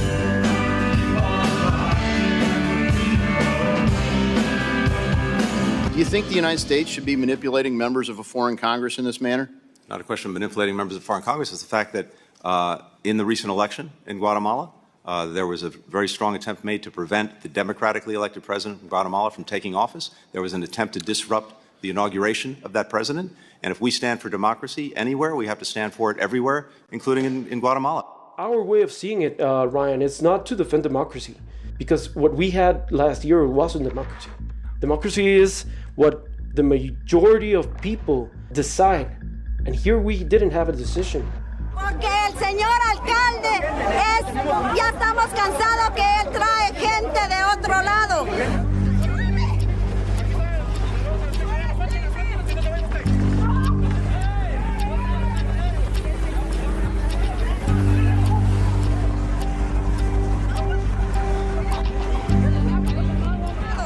Paga 1,000 por voto. No, señores, ya no queremos corrupción. Ya estamos cansados. En momentos ha habido mucho problema. Se evidencia corrupción, manipulación de las papeletas, incluso hasta balazos han habido. Y entonces no estamos conformes con eso. Can you walk me through the process of how your elections are rigged and why you're saying they are rigged? People were scanning these documents. They were downloading it from the system on the date of the election. They were downloading them, and I saw in the one on my table where I voted, I saw that it was missing a signature from one of the people on the table. And I said, that's a legal, that hasn't complied legally, you know? Yeah, because you don't know who that person was that just turned in that ballot. If it wasn't and you need to have 3 signatures in each ballot for the president, the secretary, and the vocal. And mine was missing the vocal. Your personal ballot? My ballot from my table. From the tally your name on of the table. No, from the tally of my table. Oh, so at the end of the day, there needs to be 3 people that sign off on that. Yeah. And only 2 did. And only 2 did. Yeah. That can't happen. That's insane. That's insane. Was there at any point on election day or the day before election day an announcement that the voting software, there was any bugs or anything, they had to do an update or a software update when it crashed? You said it was off. Was there anything like that happened?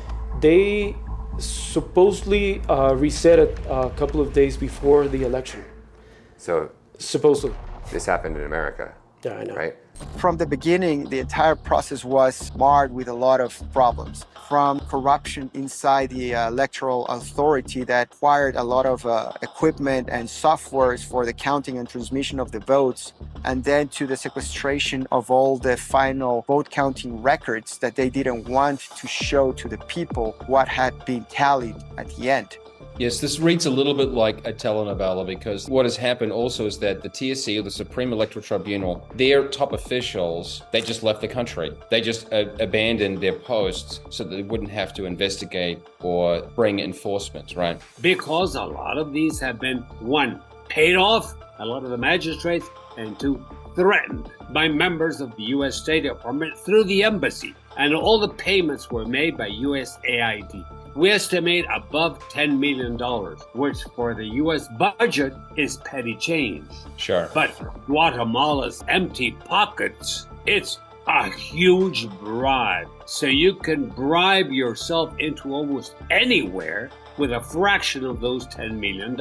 So a lot of people know that something happened. The real votes were never counted. And at the end, it was the will of the State Department, aided by the UN and the European Union, that forced precedent upon the Guatemalan people. So you're saying that the U.S. government, the Biden administration, helped cover up voter fraud? Yes, they definitely covered up for the president that supposedly won, and they actively tried to block the investigation on the fraudulent electoral process. These are all legitimate investigations that, when you look at the evidence, is the same as the evidence you have in Maricopa County, the same as you have in Georgia, same as you have in Texas and Colorado and everywhere else, being swept up under the rug by politicians and DAs who are bought and paid for by a guy named George Soros. Well, the same thing happens in Guatemala.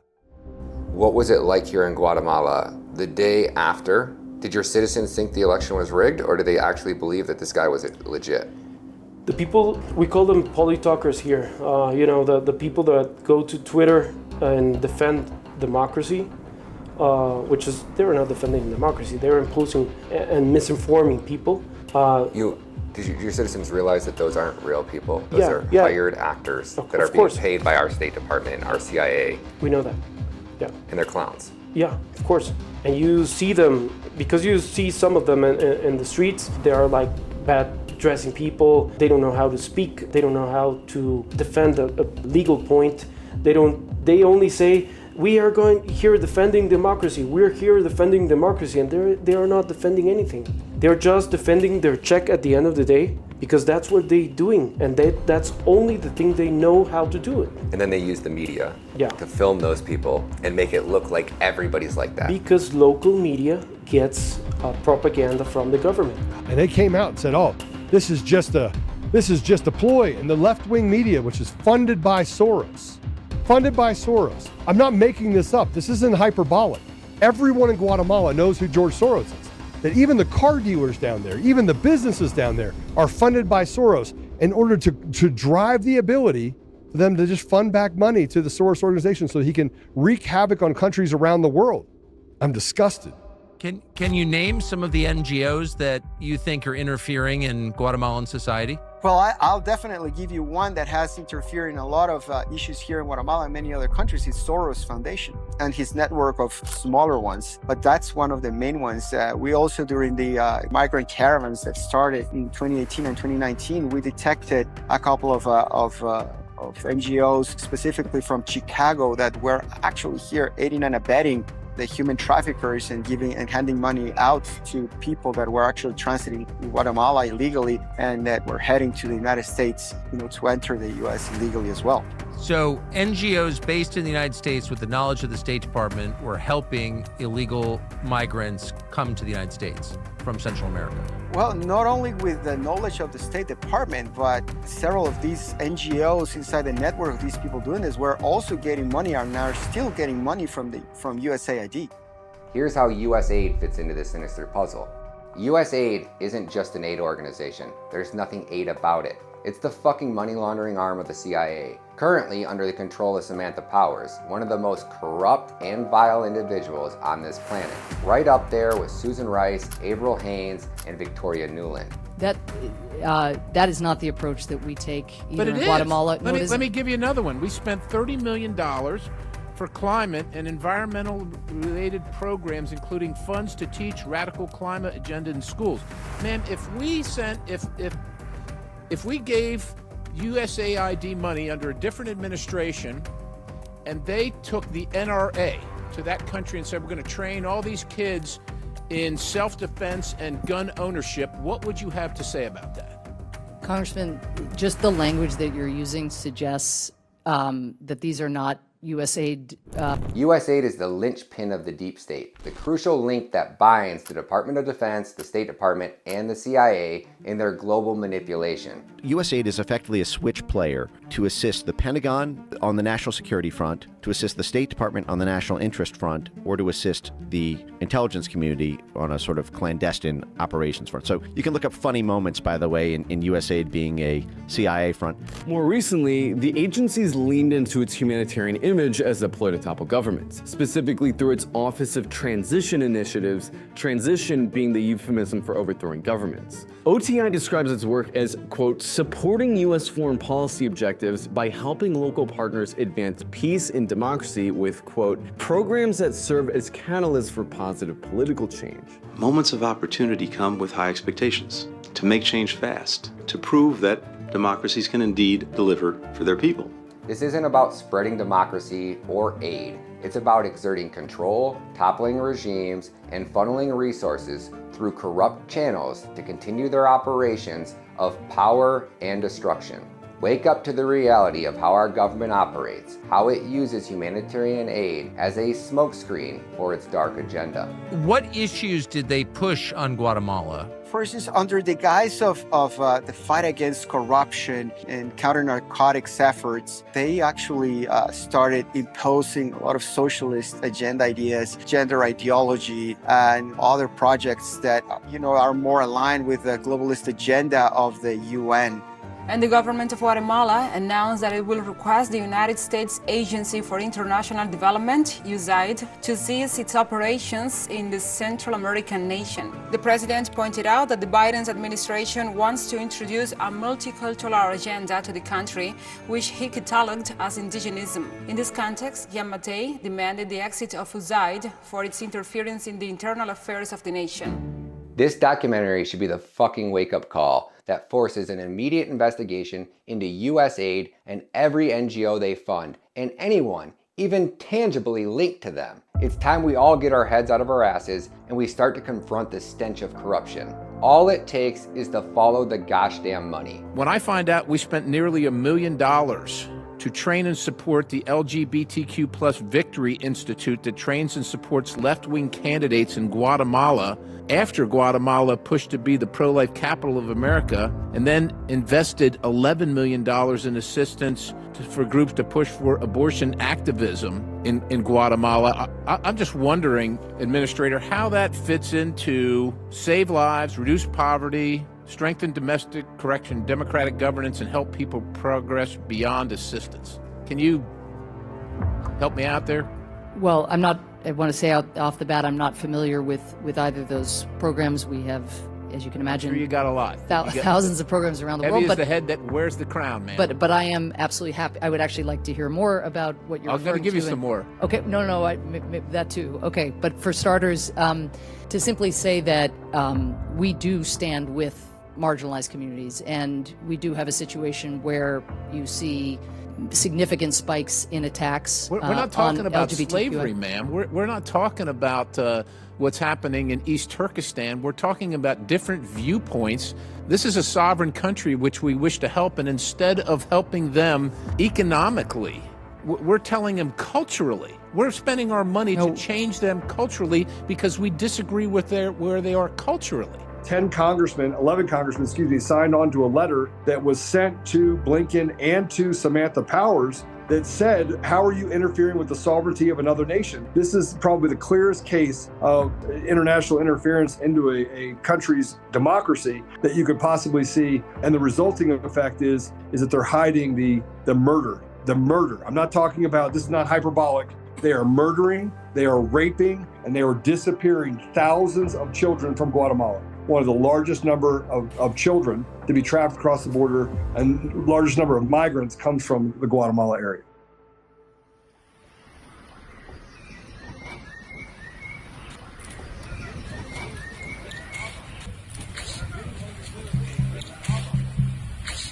Now let's dive into the crux of this investigation, Save the Children. On April 12th of 2024, the Attorney General's office sent a letter to Ken Paxton's office stating, and I quote, "It is a pleasure to greet you and wish you success in your daily activities. By higher instruction, I am writing you to request, if you consider it appropriate, your immediate attention to a serious situation affecting the Republic of Guatemala. As the public ministry, we have received a complaint as a criminal report about a very important and sensitive issue, our beloved children. As you know, deficiencies in security and diplomacy related to the border between the United States and Mexico have resulted in a significant increase in drug trafficking, but also a devastating emergence of human trafficking. In relation to a new complaint that has been filed with this institution, a horrifying pattern of disappearances of children from Guatemala has been brought to our attention. It has been reported to the public ministry that a complex network involving non-governmental organizations, NGOs, operating within Guatemala, who collaborate with specific entities in the state of Texas, are implicated in the abuse of Guatemalan children when they are away from their parents and do not have someone to protect them. These Guatemalan children have been reportedly placed in shelters and organizations throughout Texas under the guise of providing them with a family environment. Disturbingly, there have been reports and documented situations of sexual abuse in these shelters, which is a huge violation of the rights and dignity of these children. The state of Texas bears much of this responsibility for these lost children, who have been transferred to the border and processed migratorily in Texas, apparently fully aware of this situation. Let me pause that right there for a second. What the Attorney General is alleging is that children are being abducted from Guatemala, trafficked into the United States, and placed into facilities where they suffer rape and sexual abuse. And let me be crystal clear, the state of Texas knows that this shit is happening, and they're not doing jack shit about it. And your Attorney General, she's gosh damn right, and we've proven it at the start of this documentary. But here's what I didn't tell you, Guatemala. On April 7th of 2021, Texas Governor Greg Abbott called out HHS for running a child migrant intake facility in San Antonio that was a complete disaster. There were allegations of sexual abuse, understaffing, you name it. Children at this facility are being sexually assaulted. There are not enough staff to safely supervise the children at this facility. Some children in this facility are not eating throughout the day. These problems are a byproduct of President Biden's open border policies. To end this abuse, the Biden administration must immediately shut down this facility. He ordered the Texas Rangers and the Department of Public Safety to dig into this mess. But let's be real, Abbott didn't have the balls to shut it down himself. He just demanded that the Biden administration did so. And guess what, America? They didn't shut it down. They kept it running. Has the governor of Texas done anything meaningful to stop that? No? The Republican governor? Well, it's more complicated. Really, tell me how. Speak slowly so I can understand. It's not more complicated than that. It's more dishonest than that. You're lying to me. You don't want to do it because your donors don't want you to do it. It's that simple. So our government knew that children were being raped in these facilities, and they did nothing to stop it. And guess what? To this day, not one of these scumbags has been held accountable. It's just business as usual for these elite pricks. How does that sit with you, Guatemala? Are you fine with the CIA, the State Department, and USAID and this elite network of elite pedophile scumbags snatching your children off the streets, kidnapping your children, and dragging them into America so they can put them in these child prison camps where they get raped and assaulted by staff while they sit there and torture these children before they sell them off to a pedophile in America? Are you okay with that? Sure hope not. And the letter continues. Among these non-governmental organizations operating in Guatemala and the state of Texas that may be involved in child trafficking operations include the involvement of, number 1, Save the Children, number 2, Changing the Way We Care, number 3, the World Childhood Foundation, number 4, Arise, number 5, La Unión del Pueblo Entero, and this is concerning. What could be particularly alarming about these organizations is that some of them receive federal funds from American taxpayers. I have been informed that other non-governmental organizations operating in Guatemala and the state of Texas that could be accomplices to child trafficking, possibly supporting this trafficking and other issues with unaccompanied children and adolescents traveling, but they have been proven to be unsuccessful in protecting children in Guatemala. The public ministry, obligated to protect the human rights and interests of the inhabitants of the Republic of Guatemala, will spare no effort and exhaust all necessary efforts to locate and criminally prosecute those responsible for this enormous tragedy. Be assured that the Attorney General and Chief of the Public Ministry of the Republic of Guatemala will zealously execute her legal mandate to eradicate this epidemic of child trafficking and to hold those who commit these crimes against humanity accountable. I respectfully request that you contact us as soon as possible to agree on a joint effort aimed at resolving this humanitarian crisis for which your country is directly responsible in part. Without further ado, I subscribe with the highest expression of my consideration and esteem. Truly, regards. So let me get this straight. The AG of Guatemala reaches out to the Attorney General of Texas, Ken Paxton, who's supposed to be the good guy on our side. And to this day, he hasn't even had the decency to respond to the Attorney General of Guatemala. When this letter was sent, there were 85,000 lost children. Today, that number has ballooned to 340,000. And there's an additional 232 children that disappear every damn day. What the hell is going on? I've put out 3 documentaries, and not one of these assholes has reached out to me. Not a gosh damn one of them. So you can understand my frustration and my outrage. Here's what should have fucking happened. And every conservative country allied with the US to launch a massive coordinated raid on all of the Save the Children facilities all across the world. Just imagine the countless children who have been raped and assaulted in these facilities because Ken Paxton chose to play fucking politics with their lives. Now picture how much evidence has been shredded or deleted because these places know that they're about to get raided the minute Trump takes office.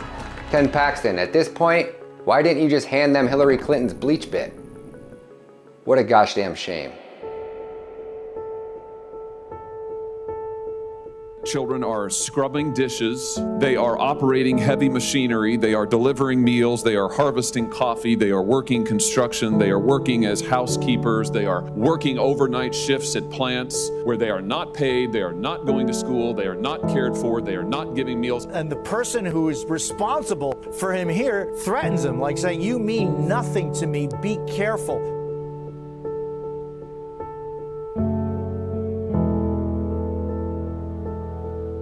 What we found is that kids are getting terribly injured. Their legs are getting ripped off in chicken processing plants. They're shattering their backs, falling from roofs. And we found at least 12 cases recently in which these kids have been killed. And it just doesn't stop. They don't care if the kids die. They say, well, there's more kids coming in the following month.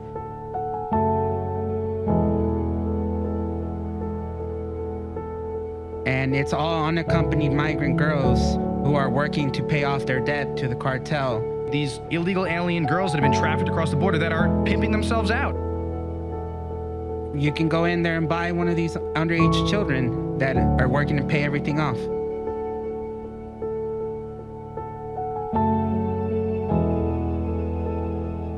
My detectives have to see the video clips of the children screaming in pain and fear and agony because of evil monsters that are creating the child porn that these people are swapping and enjoying in their deranged mind.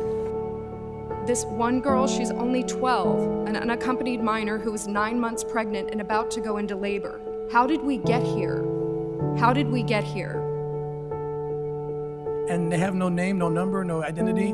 They are the perfect victim of any kind of exploitation within this country because no one even knows they exist. The invisibility of these kids just continues.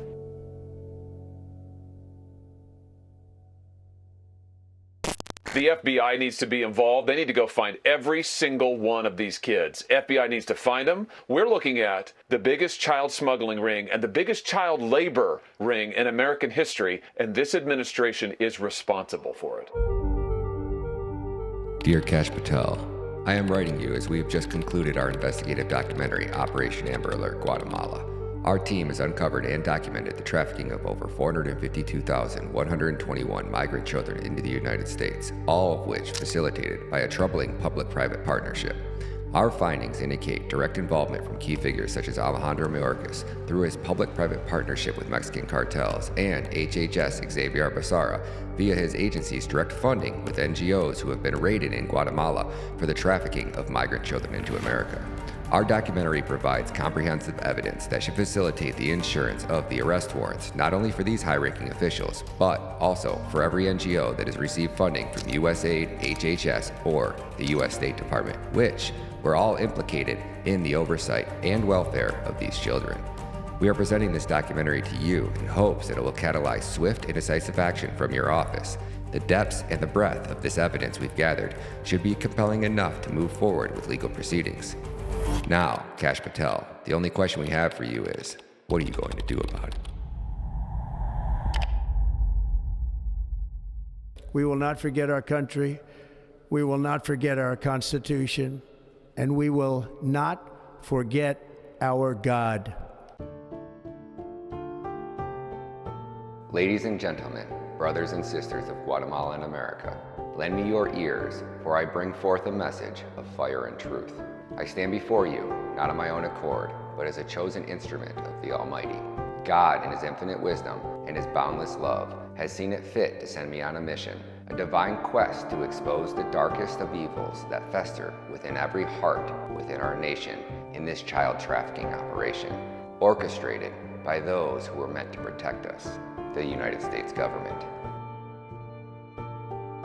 Let us not falter in the face of this revelation. God has chosen me, and through me, He has chosen each one of you to bear witness to this truth. The Lord does not send His servants into battle unprepared. He has ignited within me and within you a flame of righteous indignation, a passion for justice that will not be quenched until every child is safe, every predator is unmasked, and every shadow of this vile operation is brought into the light. Imagine the audacity, the sheer blasphemy of those who would use their power to exploit the most innocent among us. But know this, God's wrath is mighty, and His justice is swift. He has anointed me to be His voice, to shout from the rooftops, to pierce through the vial of secrecy with the sword of truth. I am here to declare that this ends now, with us, with God's warriors standing united. To those who have committed these unspeakable acts, hear this, your days are numbered. We are coming for you, armed not with the weapons of war, but with the divine mandate of justice. You have hidden behind the flag, behind the laws, and behind the institutions, but you have not hidden from the eyes of God, nor from His chosen. We will expose every lie, every cover-up, and every deceitful act. To the American and Guatemalan people, I say rise. Rise with the understanding that each one of us has been called to join this battle. God has sent me to you to ignite your soul with purpose, to fill your hearts with courage. We are not just fighting for justice, we are fighting for the soul of our nations, for the sanctity of childhood, and for a future where our children can grow up knowing that they are safe. Do not let fear or doubt cloud your resolve. God has given us the strength, the wisdom, and the will to see this through. Let each and every one of you become a beacon of light, a protector of the innocent. Together, we will dismantle this operation, piece by piece, until there is nothing left but truth, shining so bright for all to see. This is not just my mission, it is our mission. God has sent me, but He has chosen us all. Let us not fail Him, let us not fail our children. Let us show the world the power of divine justice. Let this be the moment we reclaim our moral standing, our integrity, and our very humanity. For the sake of our children, for the love of our country, for the glory of God, let us ignite this fire of justice and never let it die. Amen. Let's go to war. January 20th, 2025 is Liberation Day. We've already not 1 week into this administration, and we're already saving thousands of people. So they've found about 75 to 80,000 of those kids already. What in the world was Biden's administration doing? Let's put aside. Well, I can't put aside 340,000 children. Labels. Let's put aside what happened in the past. The head of Doge, Elon Musk, called USAID a criminal organization and added that it is time for it to die. Do you agree with that? There's enough evidence for you guys to actually do the investigation. Can you tell me what your interaction or the interaction with US aid has been here in Guatemala? Yes.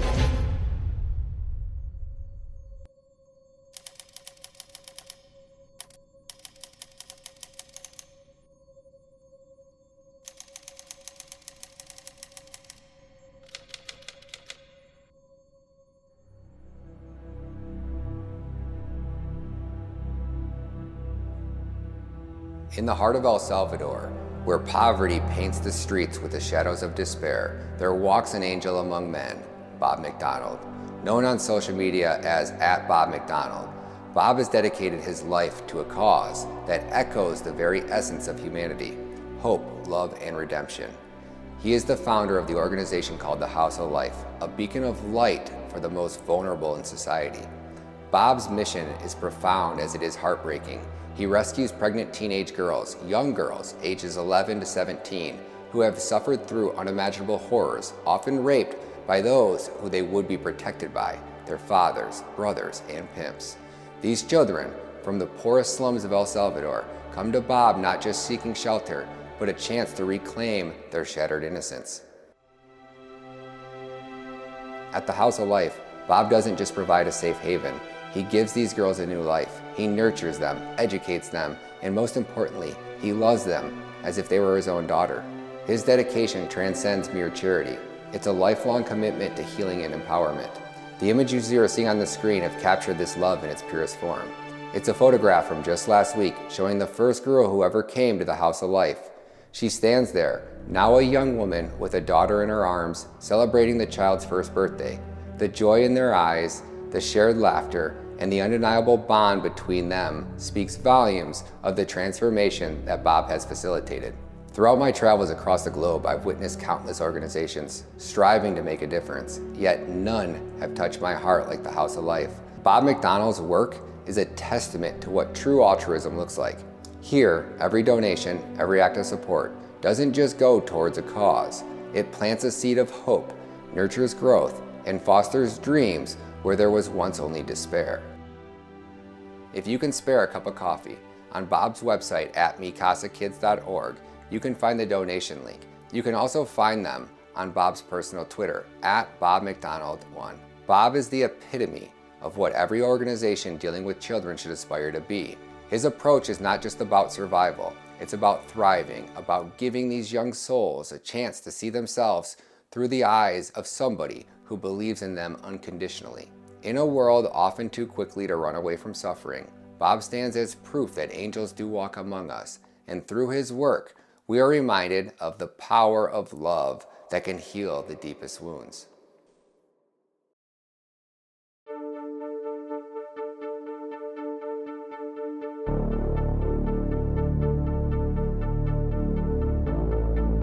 If everybody were to watch a documentary, What is Treason? #Trafficked, if everybody watched that, all 300+ million Americans, Trump would win like this.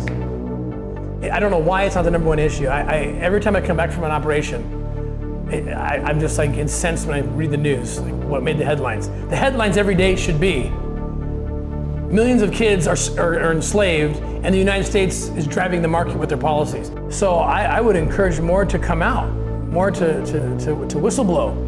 I would encourage them to be as loud as they can. I know there's the Hatch Act and there's certain things they can't do, you know, as public officials, but we need a change in administration. We need somebody like Donald Trump who understands what's going on and will put an end to this. Will the Trump administration commit to finding these children? I haven't been asked that question, but the answer is yes. It's a simple answer. A lot of people have wondered, how is this going to work? You know Tom Homan, he said we did the greatest job in the history of the border. Every president I've worked for said they're going to secure the border. President Trump actually did it. Tom Homan's coming back. Yeah, Tom Homan's coming back. I would say that would be announced next week, except I'd rather announce it now. We got over 300,000 missing children. Over 500,000 children have been trafficked into the United States. This administration released them to unvetted sponsors, and they can't find 300,000. When President Trump's president again, we will go rescue these children and save them. I asked Donald Trump in my interview with him, would you locate these children? Will you promise to find the children that the Biden administration has lost? And he told me straight up, that's easy. We need to save these children.